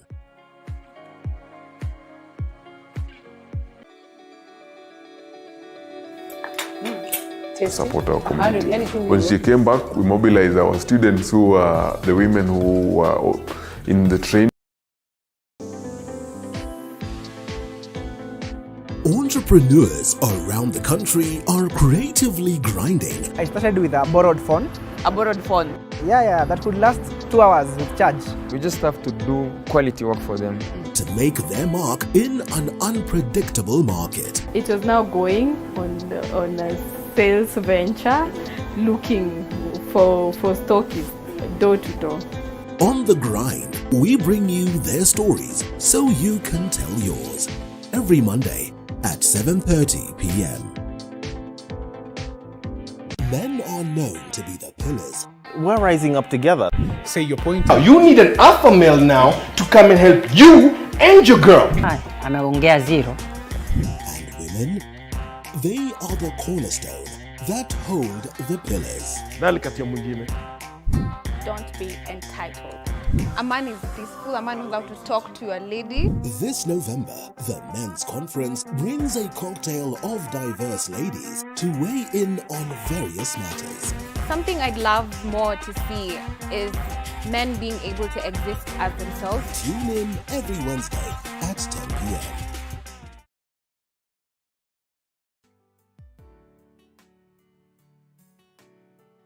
On time, simple, great. Intake is in progress. Mount Kenya University, unlocking infinite possibilities. You are watching TV 47, the home of untold stories.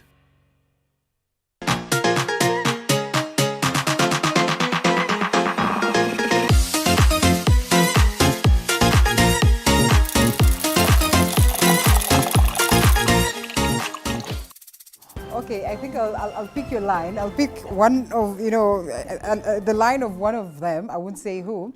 That things are taking shape from tomorrow. That is politically in the country, because there's that huge declaration by Baba. I don't know how huge it will be. I don't know whether he will be on the ballot or not. We can only wait to see. He gets blessings from, the Mount Kenya Foundation leaders down there, and so we then could be tempted to ask, was it just damage control when they brought on board the likes of One Kenya Alliance principles so that they can be knowing very well that it was just Baba after all. So we'll be looking at that. But before we get into all that, remember we're talking about the different conversations of politics as pertaining to monies and how they are dished out, especially during the rallies and that declaration by IEBC. So looping in Kevin Osido so that he can expound further on the same. Remember, we still have Daniel Orogo and Gloria Oroba as well. So here we are, Kevin. Yeah. Rival youths clash at Ruto Kisii rally. I know you want to say something small about that declaration by IEBC, but as well, the concerns that Gloria raises, the concerns that Dan, as well would raise are very, very important. Some of these things that we need to look at, and also the intolerance that we're witnessing. Even worse is when the DP says that this intolerance is being witnessed because there's some opponents that are sponsoring chaos to take center stage. It's quite huge, and probably these are some of the key things that IBC should be focusing on. Linda. Politics, for instance, the fact that my good friend Gloria is running for Bobasi's seat and she's probably the most pronounced does not mean that we will not have opponents, even including within that party. And so this kind of scenes have happened before, they are happening now, and they will continue to happen even up to 8th of August when we do our elections on 9th. And this is because politics is a game of those who think they have it. And having it means money. We've just been talking about money. Yeah. Having it means numbers. having it means security. A rally of a deputy president, a sitting deputy president, is not just a rally that happens. Because when this gentleman leaves Karen and goes to Kisii, it is public global knowledge that the gentleman is going to Kisii, and even his itinerary is set. The security forces are aware about it. The planners, including those who are party stalwarts within the region, whether it's UDA or ODM or Jubilee, or particularly his own party, which is now UDA. They will know his itinerary, and they will even decide who speaks and who does not speak. These things are planned. They don't just happen when we see them on TV. And I want to encourage Kenyans to be going for rallies, not because you support the individual, but just to see the details of what exactly we are talking about now. So when the deputy president talks about rival youth, I don't think it is rival youth of ODM or of Jubilee or of Oka that went to disrupt his rally. It must be of people who are very close to him and maybe opponents, you know, and people who want to show. Look at, for instance, what happened in Kirinyaga between the governor and Madam Ngirishi, where two women now are organizing, or youth organize around two women to come and disrupt their own rally. That was not ODM or Oka or Jubilee, it was their own. So the two things. One, the deputy president needs to speak to his people, and that applies to all the other, aspirants, whether you are MCA or senator or governor or president.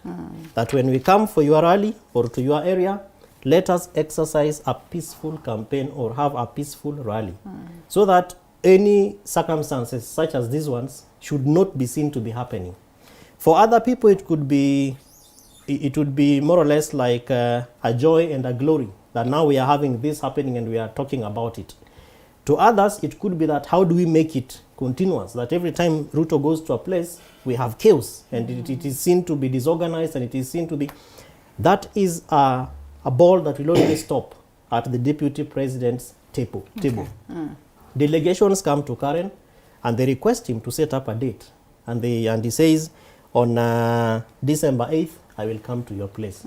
So the calendar, including the WhatsApp groups of the bogies and the UDA parties and the aspirants, they know that on this day, the boss is coming to my area. Efforts, therefore, should be put to ensure that it is a successful process, and that candidates have the aspirants have an opportunity, therefore, to share their promises and their pledges to the people. The role of IEBC at this, and this reminds me of IEBC working out of a multi-sectoral forum for elections. Purely, by law, it is the role of IEBC to organize and manage elections. It is not the judiciary, it is not the police, it is not anyone else. However, having said that, these kind of scenarios mean that IEBC needs to begin to have very close conversations with political parties. And whatever I was talking about signing a pact, even ask these political party leaders to sign pacts of commitment to ensure that their campaigns are peaceful.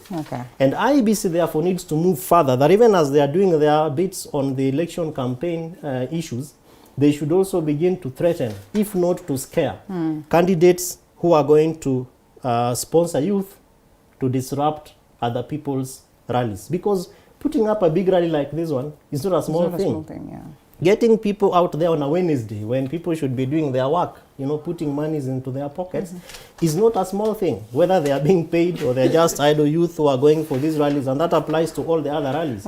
Is not a small thing. So people should respect the efforts that are being put by others, and you should not be seen to be this unreasonable individual who has zero ideas and is only thinking about coming to disrupt a very good rally. On the issue of elections financing, the aspirants have a leeway, because IEBC failed to take to Bunge almost 6 laws, and by law, all these laws should be passed by Parliament 1 year before an election. 8 months to the next election, IEBC is supposed to stop people from conducting elections. That not campaigns. Elections, but campaigns and not campaigns, fundraising. The aspirants can gang up with the MPs and just declare that that kind of a directive illegal. Okay. Because the law has not been passed. Right. IEBC has failed to submit in good time one of those laws. I remember Gloria You're was giving them ideas. Look of course. But this is why I consult for some political parties, and they should be paying me. As you said, you're remembering it. This issue about degree, and she went to court. Yes, didn't you go to court? Yes, we petitioned and we won. Why not consider Section 22, that one that says it is declared completely unconstitutional. Yes. So why not consider, instead of wasting time, because remember, time is ticking, and we are moving closer to August 9th, faster than we probably think. Think about the misses in these kind of directives. The law is very clear around what IEBC is supposed to do and what is supposed to be done by the aspirants and the candidates. And then ask yourselves, how much consultation, like David was saying, does IEBC have with political parties? Right. The same way they have been able to strongly build the capacity of the political parties liaison committee. Is the same way they should also be thinking about working with political parties to strengthen loopholes such as this one. I will tell you that one of the things IEBC said of the 4.4 billion running for presidential candidate, as we speak, most of these people have spent more than 106 billion. You know, what does the law say? What is the role of IEBC, and how do we actually make it practical? Okay, well, Gloria, we're coming to you, and shift gears briefly, but more or less on the same thing, because it's all Game Plan 2022. And I don't know how hard it will be for UDA. Because it appears to be the party that is going through these troubles. He mentioned something to do with what played out in Kirinyaga. It's still a problem as it stands right now. Even in Laikipia. Even in Laikipia. Actually, that's where I'm headed now, in Laikipia. Yeah. And you evidently saw the people, now that we are always focused on saying what the ground is dictating. And so the ground said that we want this particular person. The DP himself said, you know what, not here. But in the event that he has to speak, let him join to this other side. So a scenario where he already has a candidate or a preferred person down on ground, and then you're welcoming another person to come in. It's all right, the primaries can be free and fair. But in most cases also, when you hear Dan say botched, you can be rest assured that it's at the level of the primaries that we have this. Remember at the beginning of the show what I said? Yes. That I'll be on the ballot. Only and only if. And not because I believe I'm the only person who should get the UDA ticket. It's because I know for a fact, and these are scientific figures on the ground, based even on the rallies yesterday in my constituency, I am the front runner in Mbobasi constituency. Okay. Yes. Amen. So being the front runner in Mbobasi constituency doesn't mean that you, because I'm a woman, you will say, unajua Kisii tutawezi kupatia wa mama, so let us call Riob Manoti because he is a former MP. When I hear those kind of conversations insinuated around leaders in my political party, I'm not stupid. I'm also going to be like, okay, because you think that being a front runner as a woman is a negative, then let me look for where I will vie. Okay. So, I mean, what you saw in Laikipia, and I'm glad it played out, first because, one, it shows UDA is a hot cake party. Is it one? So? Because let me ask you, my Najenga could have gone for any rally. But any opted rally. to be he could have gone when Raila was running around there. He could have gone when Mudavadi were trying to pass through Laikipia. But he wasn't interested. He was only interested when Ruto was there. He could have actually organized his own rally. But he opted, unajua, I need to get this guy's attention so that he can know that the ground is saying, ni mimi. So that now he has to talk to me to come to UDA. So that in itself is a positive for UDA. Okay. But the thing that played out also, for me, it is, because we are all human beings. Ruto is also a human being. And by the way, towards the end of the rally, you heard what he said. He said, kama anataka kunini, akuje huko. It was more Akivuka, the crisis that is going to be there between the preferred candidate of UDA as of now. Anapewa ticket. Avuke afanye primaries. And you think... what I'm against is... Actually, one of the leaders comes, they are power brokers around Ruto, and they think they hold the tickets for UDA. So they are the ones who sit in meetings and try to convince him and tell him, even in Kisii it happens, unajua huyu msichana hayuko ground nini. With the existence of this, would you have the confidence that the party primaries will be legit? Listen, the confidence that I have is that I have spent 2.5 years and a lot of money preparing my ground. And I have confidence in that. And, yesterday in my absence, you could not have lied to my party leader that Gloria is non-existent. How? He was there. He could see the crowd in Yangu. He could see at one point they asked for me. They had to ask for me because now, you know, Gloria Kowapi, ndo wakuje kuongea. Unfortunately, I didn't make it for the rally. So, I mean, then you come and sit him down as a power broker and tell him, forget about this lady. You know, he's not a fool. So for me, I think it is just the idea of thinking that these power brokers around him can go and dish out tickets. And they are trying to create an impression. For instance, look at this article on PD about Kisii County and the rallies yesterday. Yes. When you see there's a statement that is saying that Ruto suffers a blow because Maangi, Deputy Governor Joash Maangi, did not attend the meeting, and Omwando, also our former coordinator for UDA, went to ODM. So now it is like Ruto has lost in Kisii. What are you talking about? Okay. How many people did not come for this rally because Maangi didn't come? How many? How many people did not go to receive Ruto because Joash Maangi now has gone to ODM? Nobody cares about Joash Maangi when it comes to the deputy president. But you also, acknowledge the role that they play. But there is a role, yes. The role is supposed to be mobilization. That is what I'm asking. If you look at everywhere that DP went yesterday, Kitutu Church in Kisii, how many people didn't come because they support Maangi? All right. How many people didn't come? And then when they are mentioning Ati Maangi, and that's the thing of the notable figures. I was talking to, I have one of the senators is my friend. We had a heated argument. And I was telling her, if when you're this elected leaders syndrome, in 2022 you'll be asking, who you ni nani? Who you ni nani? Because everybody who is going to be elected, by the way, half of these people who are elected will not go back. So when you say Deputy Ruto suffers a blow, because Joash Maangi didn't come for a rally, that is laughable. But why don't you think he has only remained? We need to read something. Let me tell you, he has only remained. Also now his camp has only made with Osoro. Osoro might not even win his own ticket. They probably need to know that Maangi is still on ODM. Osoro, probably preparing let me for tell you Kasarani. something. Osoro, he can prepare for Kasarani all he wants. In Kisii, we vote pragmatically. People vote for you, Alela. They don't vote for UDA. They don't vote for the fact that you are a former MP. You think so? I can tell how many members of parliament when the ODM wave was in Kisii were elected in Kisii? Zero. They only had their first member of parliament during the by-election and tuliwa kasirisha na our candidate Mama Teresa. That was their first member of parliament in Kisii. Yeah? How many? The governor, because Raila camped in Kisii and begged the electorate, tafadhali nipatieni county seats. Now wakampe county seats.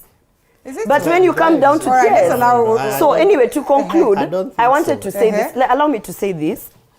That statement has bothered me because I'm in Kisii, I'm a player in Kisii. Maangi was not mobilizing for us. You understand? Every other rally that DP has come, I will tell you, it is the aspirants who are mobilizing. You know, when you don't mention... Gloria, you've been a friend of Maangi. And you know, even during the by-elections, actively we have seen how instrumental he's been. And you know, at some point in time, I have questioned him. Are you an ODM? We have sat here with him. Yes, are you an ODM? Can I tell you, not to downplay his work during the time when he supported DP. I don't know whether he's still has he stopped him, but let me tell you something. If today... Are you confirming this statement? What I can't confirm, I'm not him, and I don't speak on his behalf. But according to what I have seen and his actions, yes, it is questionable. Because my party leader was in Kisii. Maangi was in Kisii. He's not out of the country. He was not dealing with other things, medical things like I was dealing with. He was in Kisii, and he did not go for the You know, he's been roughed up before. Because so I'm not confirming or denying, but what I'm saying is, even me today, Alela, if I move from UDA, you know, and I'd be foolish enough to go and start saying wachaneni na maneno ya huyo hustler. You understand? That's me being foolish. Let me tell you, people are going to vote for Ruto whether you vote for him or not. You as an aspirant, and you might have some level of influence. But I can tell you, in Kisii, they are very pragmatic. So my statement that I want to make, so that I can correct that article where they say now the DP has only been left with Osoro, Magara, and Otundo. They are forgetting in Nyaribari Chache we have Zair Janda, who literally walks into the space and akitoka mkutano yako imeisha, everybody follows him. We have so many other. We have Alpha Miruka. We have Charles Nyachae, who's you know, and it's in the best interest. Gloria, as we have Gloria Oroba, who also. You know, it's about who also is threatening that in the event that you do not consider my interest, I'll be walking out. It is not a loss for Ruto if I walk out, because I will support Ruto till the end. As an independent candidate, but you understand, how important it would be for him to get is it called the sixth tier? Yes. You understand how important it is for him to have a parliament that is full of his party members, and therefore it is very crucial that if one person exits from the flock, you have to be worried. And that is you know what he has to do, and I agree with you. I agree with you. There is a problem in Kisii. And I will sit here on national TV and tell you the problem that we have in Kisii is not manufactured by Ruto. Okay. The problem that we have in Kisii is manufactured by power brokers. Power brokers like Osoro. Osoro is a power broker. Because I don't know why you argue that way. They are elbowing people out. Why are you arguing that I'm telling you that for a fact. You can come here and argue with me. They are elbowing people out of the party. People who still support and believe in Ruto and will campaign for Ruto in other spaces, but they are being elbowed out of the party. And you know what? Why would the DP? These are concerns that we have personally. I have told him that, I'm a woman. How many women will I elbow out of UDA? Instead of, we are trying to gather them all. Why should I elbow people out and say I should be the only woman in UDA in Kisii? Let's have a rogo. Yes. I mean, Linda, if you allow us politicians to speak, you can be as good as we can be very subjective on and contextual issues, because then we have a platform that our opponents doesn't have. And I think I agree sometimes that this might be the platform that we have. But then Kevin mentioned something that is very, very important about the role. What is this role of a voter in all these processes that we are talking about? What is the role of this voter? What is the role of a voter that, comes and heckles and is satisfied enough that after heckling, we go home and the other opponents gain mileage and the other one loses? So I really want to tackle this very objectively, because then it boils down to our role as leaders and aspirants in terms of mobilizing, in terms of trying to cut an edge against our opponents, and the consequences that gives to us as aspirants. And remember, like this, the political game, I agree again with what we said.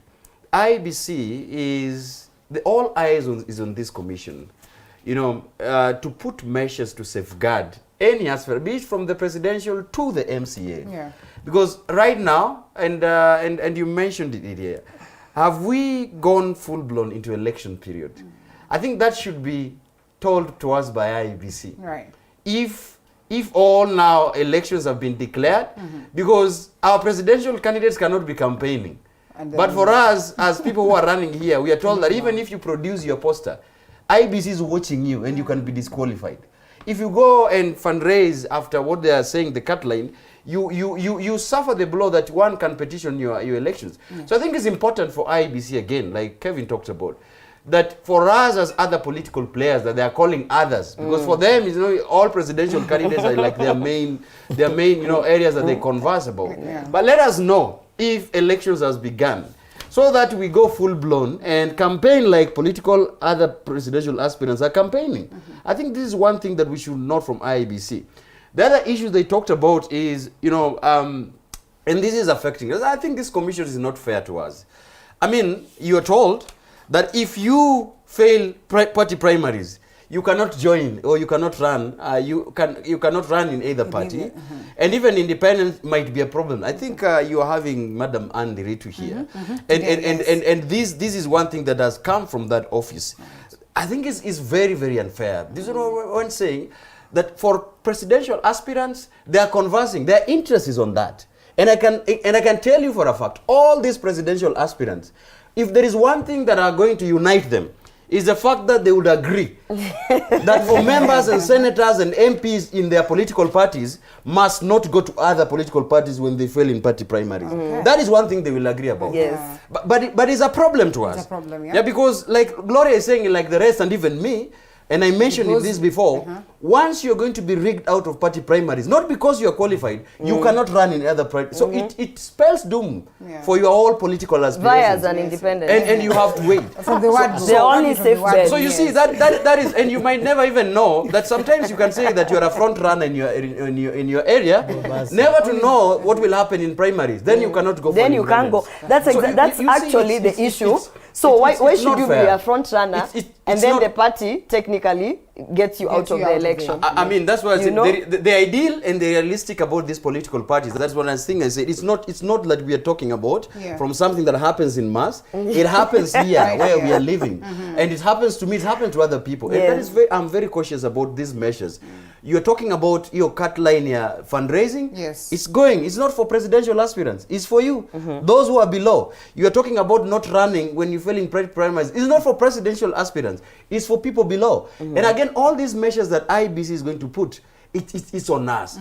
But let me say this again. The issues of political parties, one conversation that you should have with Madam Anne Deritu when she comes here, is that she should look straight to the eyes of political, party leaders and tell them that there needs to be a fairness in terms of youthful aspirants, for women, for people living with disability, who are running on those positions. Because then that is a problem that I am foreseeing a problem in these political parties.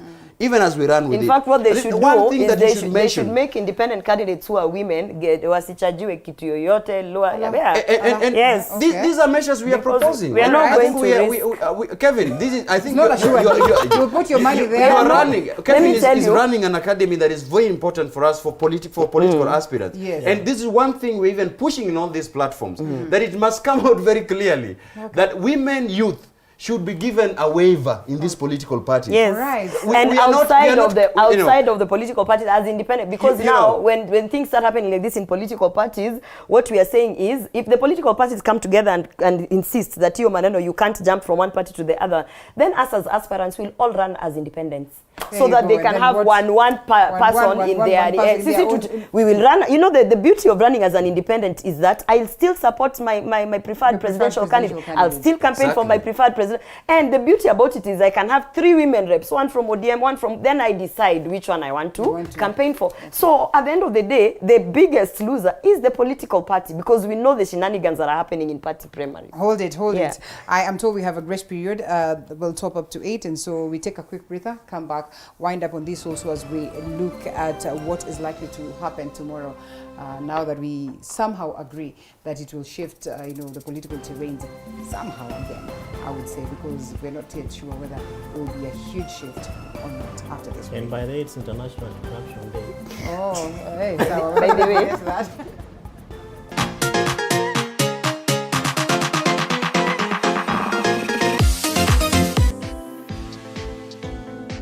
Entrepreneurs around the country are creatively grinding. I started with a borrowed phone. A borrowed phone? Yeah, that could last 2 hours with charge. We just have to do quality work for them. To make their mark in an unpredictable market. It was now going on a sales venture, looking for stockists door to door.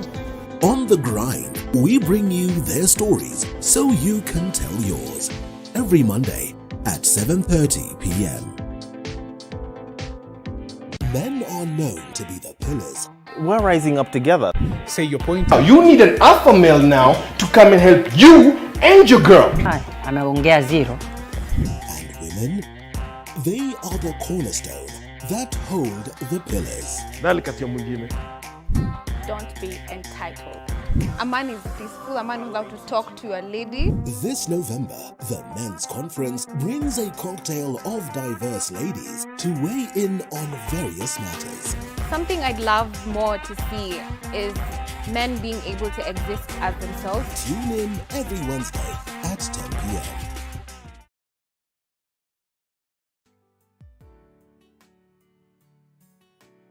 Hello guys, and welcome to Night In with Joy Irungu. Joy Irungu. Heartbreak, pain, and tears have been a major part of Night In Season 1. We thank you for being with us on this journey, and for this upcoming season, we will bring you more empowering stories that not everyone is talking about. This is the only show where we keep it authentic. We share our lifetime experiences, and you know what? Tell every person that you can turn your pain into power. Join Joy Irongo on Night In as we take the brave step of sharing.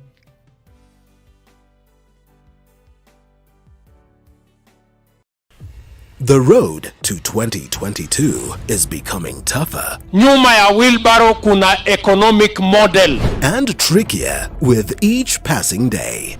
Niliwaambia washushe chini bei ya mafuta.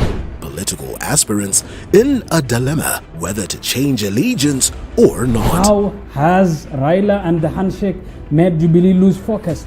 You've seen Raila Odinga flying military choppers. Our people have never been called to Uhuru Park to unite.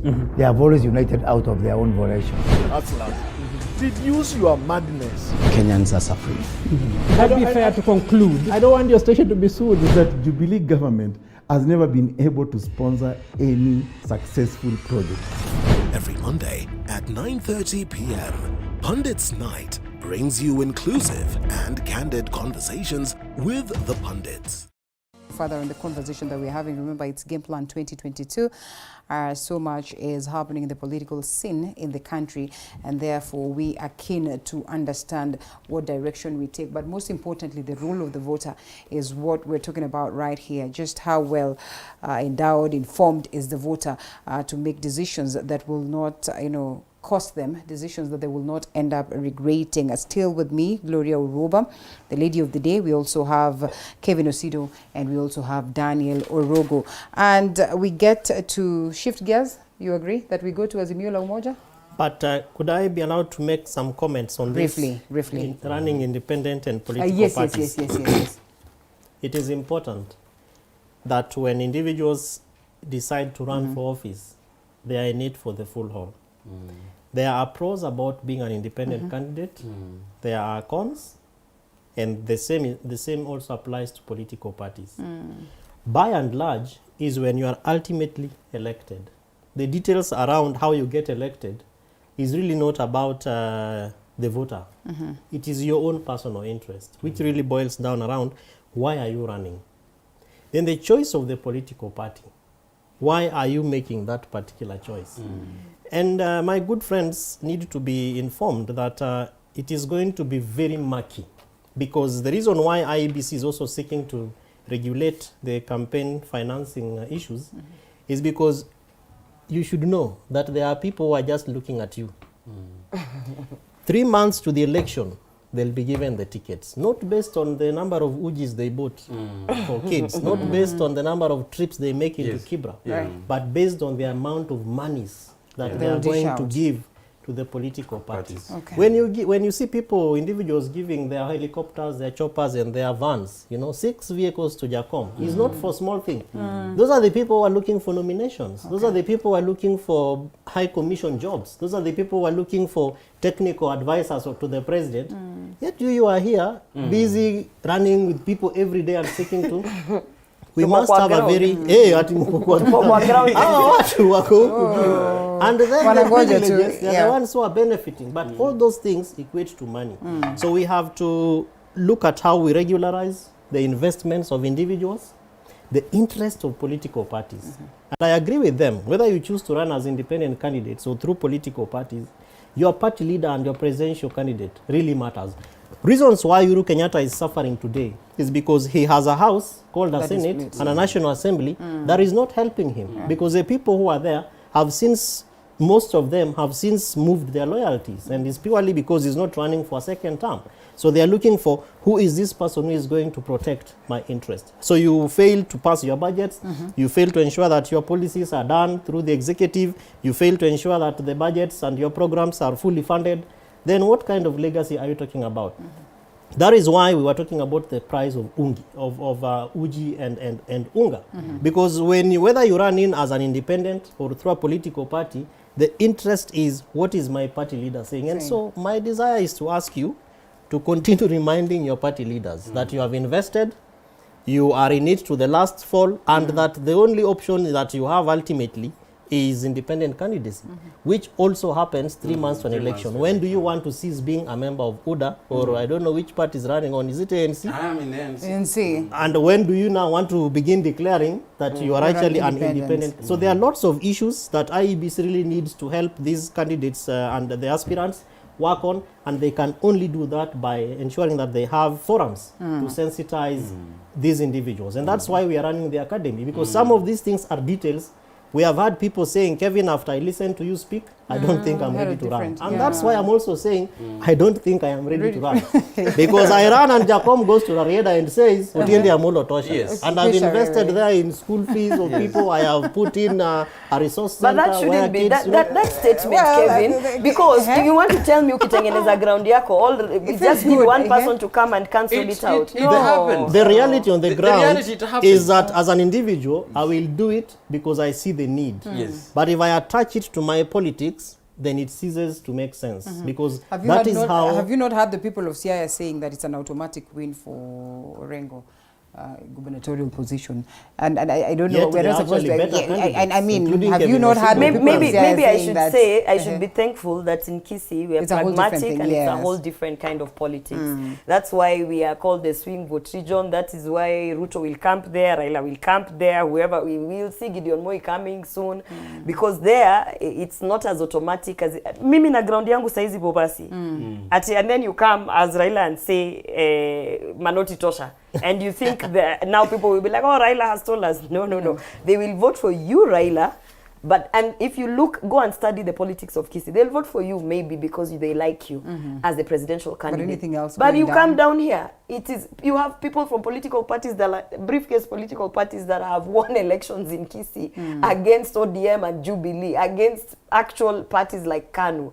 So there in Kisii, you kuja uze sera, and we have told that to our party. That's why he keeps going there. He is not relying on the wave of Hustler Nation. He keeps going there and to sell himself, because we told him in Kisii, whether you put a wave or there's no wave, people will look at you, listen to you, try to trust you, and then give you the vote as Ruto, not as UDA, not as Hustler. All right. But then you look at the margin, the margins, because you see there is winning an election, and there is also having an election won. Because you then have an opponent who keeps fighting you. So for the next of your 5 years, simply because you beat this person by 18 votes or 8,000, the way Raila, Uhuru Kenyatta beat Raila in 2017. And until and unless that handshake happened, look at the kind of government that... and most of these leaders, actually, most of these people... It is democracy, but you spend a lot of time fighting. It can be democracy, but look at the amount of time that they waste in courts. And I mean, people will tell you, but will tell you, I have barely taken care of my... We go to court because of our electoral processes. They are not transparent. No, that's another thing. If IBC would focus on just showing the transparency in the processes, utakuwa unashindwa na hata unashindwa. Sasa nitaenda kucomplain aje. Ballots ndio hizi zimekauntiwa akukukwa. Yani there is no loophole for you to complain. So let's be fair to Dan. Yes, I'm trying to have be tempted to think that elections should be free and fair. From what I see, there are indications that IEBC is gravitating towards having a credible elections delivered to Kenyans. And I am equally perturbed by the statements that I keep hearing every time. That with the support of state machinery, with the support of the system, with the support of those external other factors, there is certain individuals that automatically, becomes advantageous and will win the elections. One of the things that county governors watch and other stakeholders and even the aspirants must be prepared to tell the public the reality about credibility of elections that we are going to have. Because right now, as we speak, our electoral laws are very specific on how presidential results are tallying and they're relayed to the public. And that is from the 290 constituencies. And one of the things that I even keep on telling Kibra, that the moment the election's outcome will become a shocker to you, is simply because you don't understand the electoral processes. You don't understand that the more Jacom needs to go out to 290 constituencies and convince the electorates to vote from those basic units of constituencies. If he misses that, then the deep state cannot have a say on the outcomes of elections. If you're still dilly-dallying, look at the outcomes of Juja and the rest where the state machinery was delivered. But people resolved that that kind of elections has to be free and fair. I am not bashing any other political parties.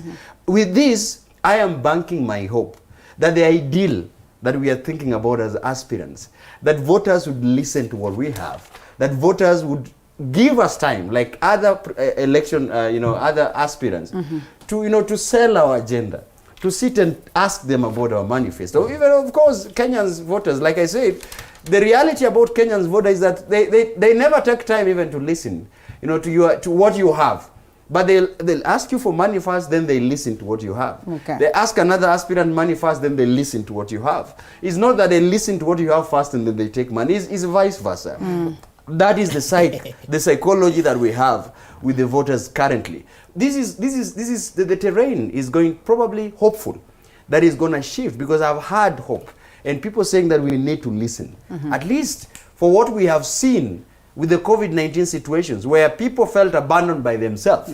That the leaders they chose, those that they were told to vote out of 6 Ps, abandoned them at the hour of need. I think voters are consistently having a conversation on the need to take about, to listen to what people have. Briefly, Dan, when we're talking about the shift, let's speak about this one that we call the latest. It is actually not the latest because we've witnessed it before, the protest votes.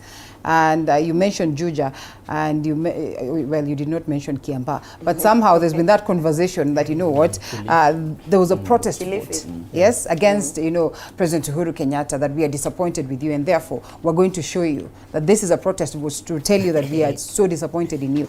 And I hate to imagine that this would be carried to the main elections. I remember hearing Kabogo saying that, the people of Kiambu voted Waititu so that they can punish me. It was more of a protest vote towards him, and they brought Waititu, and see where they are today.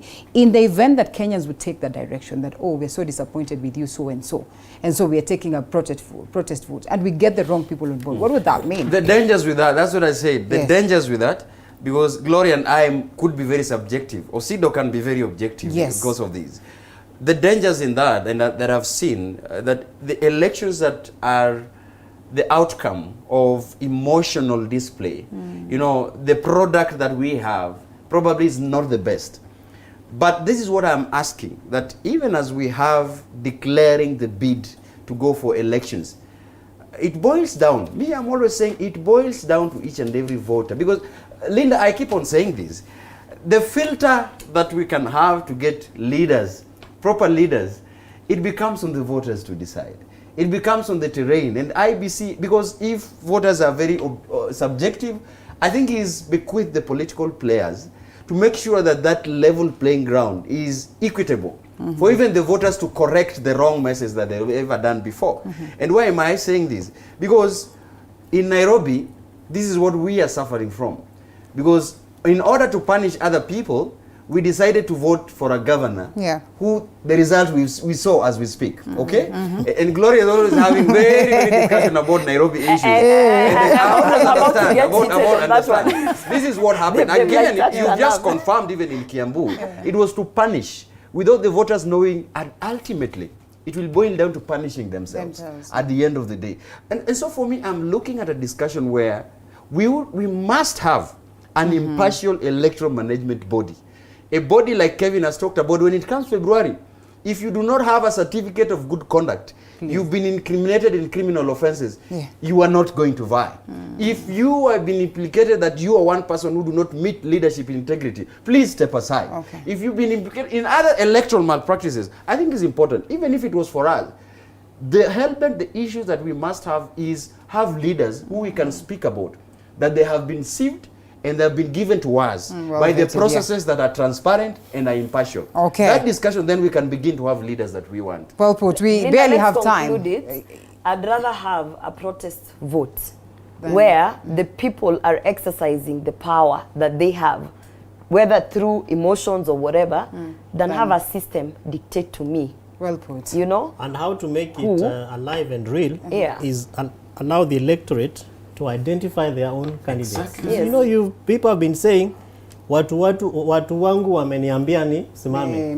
Can we see that actually happening? And if we can have the voters planting their own candidates, no matter the wave, nothing will sway them. All right, well put. And watu wangilu watakumaliza. Ngilu alianguka na chopa. Ngilu alianguka na chopa. That's where the problem is. That's where the problem is. I wish hata angepiga simu tumsikie kwa mtandao. Oh guys, I can't reach kwa sababu hata mimi hiyo bridge kuvuka ni shida.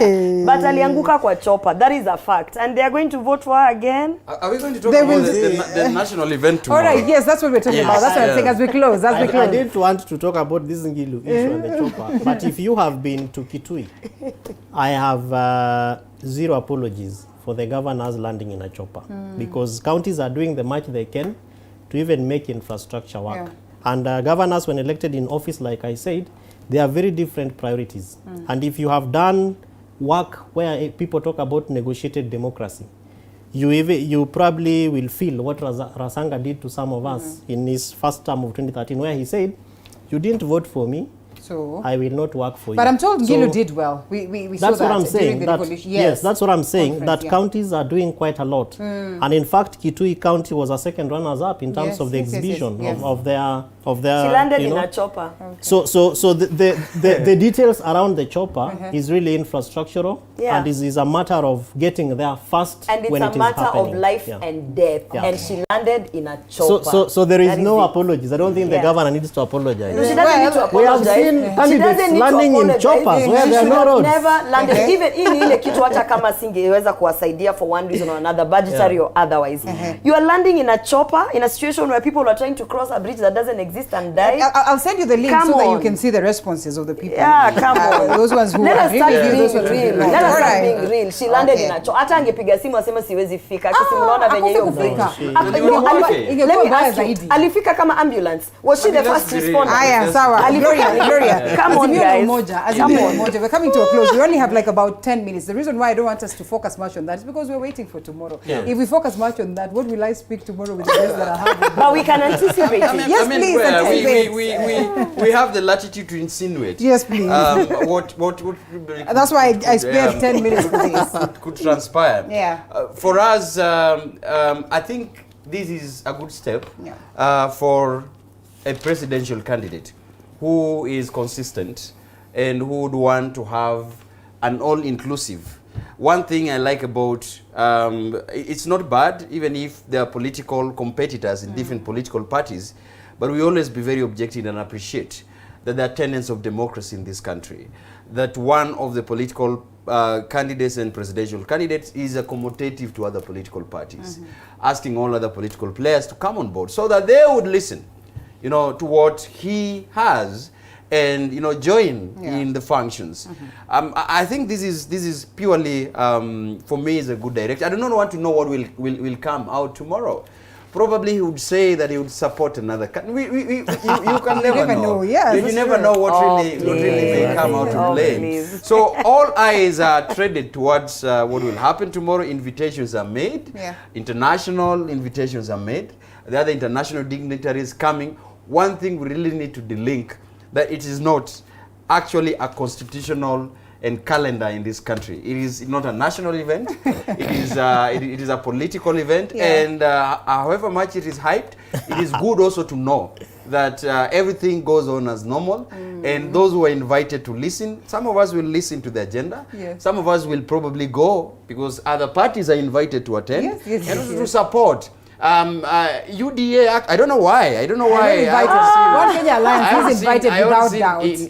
They're invited. Yes, I mean, that's what I'm saying. So ANC is there. So we would wish that this is kind of discussions that we would have moving forward. That even as UDA also unveil, it's important for other political players to go and listen to what, what they have. We are not unveiling our presidential candidate. Our presidential candidate is William Ruto. But neither is how? I mean, you've never had national delegates conference. I mean, how would you set how are you talking about my party? No, the law actually gives the political parties to have national delegates. Please correct me. The law actually envisions that every political parties have the party organs that make decisions. Yes. And this is why all political players are hell-bent on asking if I guess that's why it wasn't automatic that the DP will be the presidential candidate for Jubilee. He kept on saying, if the party acknowledges that I should be the person, well and why would it good. not happen to UDA? Can I just answer that question? Right, as we talk about Azimio, because we only have 1 minute. By the way, I'm wondering, ANC people, they know how to go for people's events and poke holes on other, and they're hapo ANC hakuna kitu inafanyika. Walikuwa na event. We had several events. Azimio la Umoja. Let's talk about Azimio la Umoja. You asking why UDA is not invited? Are we serious? We're not even sure whether they are or not. We are competitors. We are running for the same seat. I mean, come on. You know, you can invite ANC because they still don't know whether they have a presidential candidate. You can invite One Kenya Alliance because they still don't know who their principal is. You can invite even KANU because, you know, Gideon is probably thinking to deputize Raila. Okay. So you mean that's why they are called friendlies. They can be invited. For us, for sure, William Ruto is our presidential candidate. Okay. Whether we call what do you call it? Yeah, no, because not because at Amerig, we are all in agreement and we are in unison as the party is saying, as we want to. Hata sisi ndio tunamwambia venye unasikia ati watu wanasema ni sisi ndio tunamwambia Kimani Ichung'wah unopposed pale. You know, unopposed. So far, no one has come to say they are running for president under UDA. Wakikuja, we might consider now us going back to ask people how is it to, you know, we do party primaries or what. But the Azimio la Umoja tomorrow, let's not lie to each other. Ati, you know, we are holding our breath. We don't know. Guy, ni nani ataekwa? Come on. This is like every other election. Paka, there's even a joke, a meme online that they put Raila's poster, then they cover only his eyes, and then they're like, guess who's going to run as the Raila Odinga is running. He's actually the only presidential. Listen, he's the only. No, I've not finished my statement. Okay, all right. He's the only presidential candidate who is befitting enough, with enough clout and enough support to compete with William Ruto. Hold it at that. Yeah. Gloria, close it for us. We have to close, unfortunately. Remember, we've gone up to 8:30. We are supposed to finish at 8. History is repeating itself. Mzee Moi inherited the presidency from Mzee Kenyatta at his 50s. Mzee Kenyatta one was almost 70 plus. Mzee Moi Kibaki came, and I think at his 50s or 60s inherited the seat from a 70-year-old. And then the Kenyatta took him, and at his 50s, he inherited the seat from a 70-plus-year-old. And you can bet what I'm just about to say. For Azimio la Umoja, do we already know is a resolve. Okay, all right. I will not tell you, but all that is just to say that I don't think it's guesswork that Raila Amolo Odinga, the former Prime Minister of Kenya, is going to be in the ballot. If you look at the history of how politics is done in this country, Mount Kenya Foundation cannot invest, like we said here last time, and we'll repeat, the billions and hundreds of millions in somebody who is still speculating. Of course, even yesterday, the question was put, like tomorrow, there is going to be someone who will ask Jacom, as many as have the opinion, say aye, as many as have contrary, say nay, and then they'll say, watu wamesema. The eyes have it. Exactly. and so you had even Mount Kenya Foundation asking him yesterday, was it yesterday? Yeah, yesterday. Yeah. Are you going to run? And he said, for that one, we leave it to the people. And he has been consistent. In my view, I don't think there is any other presidential aspirant who has taken time to go and talk to the people. And it is only in ODM rallies where we see the common citizens speaking to the leadership. In all these other rallies, we are seeing elected leaders being given microphones. And as much as we are saying hustler, sijui nini. We don't see the real hustlers. I have not seen. All right, okay. It does have a voice, though. Yeah, we don't see. It does have a point. Hugely on ODM, yes. We don't see the common citizens standing there and saying, even from youth, persons with disabilities, and even women. Okay. So Jacom, if he decides like me, I'm a common we have to close. citizen. As ODM, when they choose to have, I'm not a common citizen.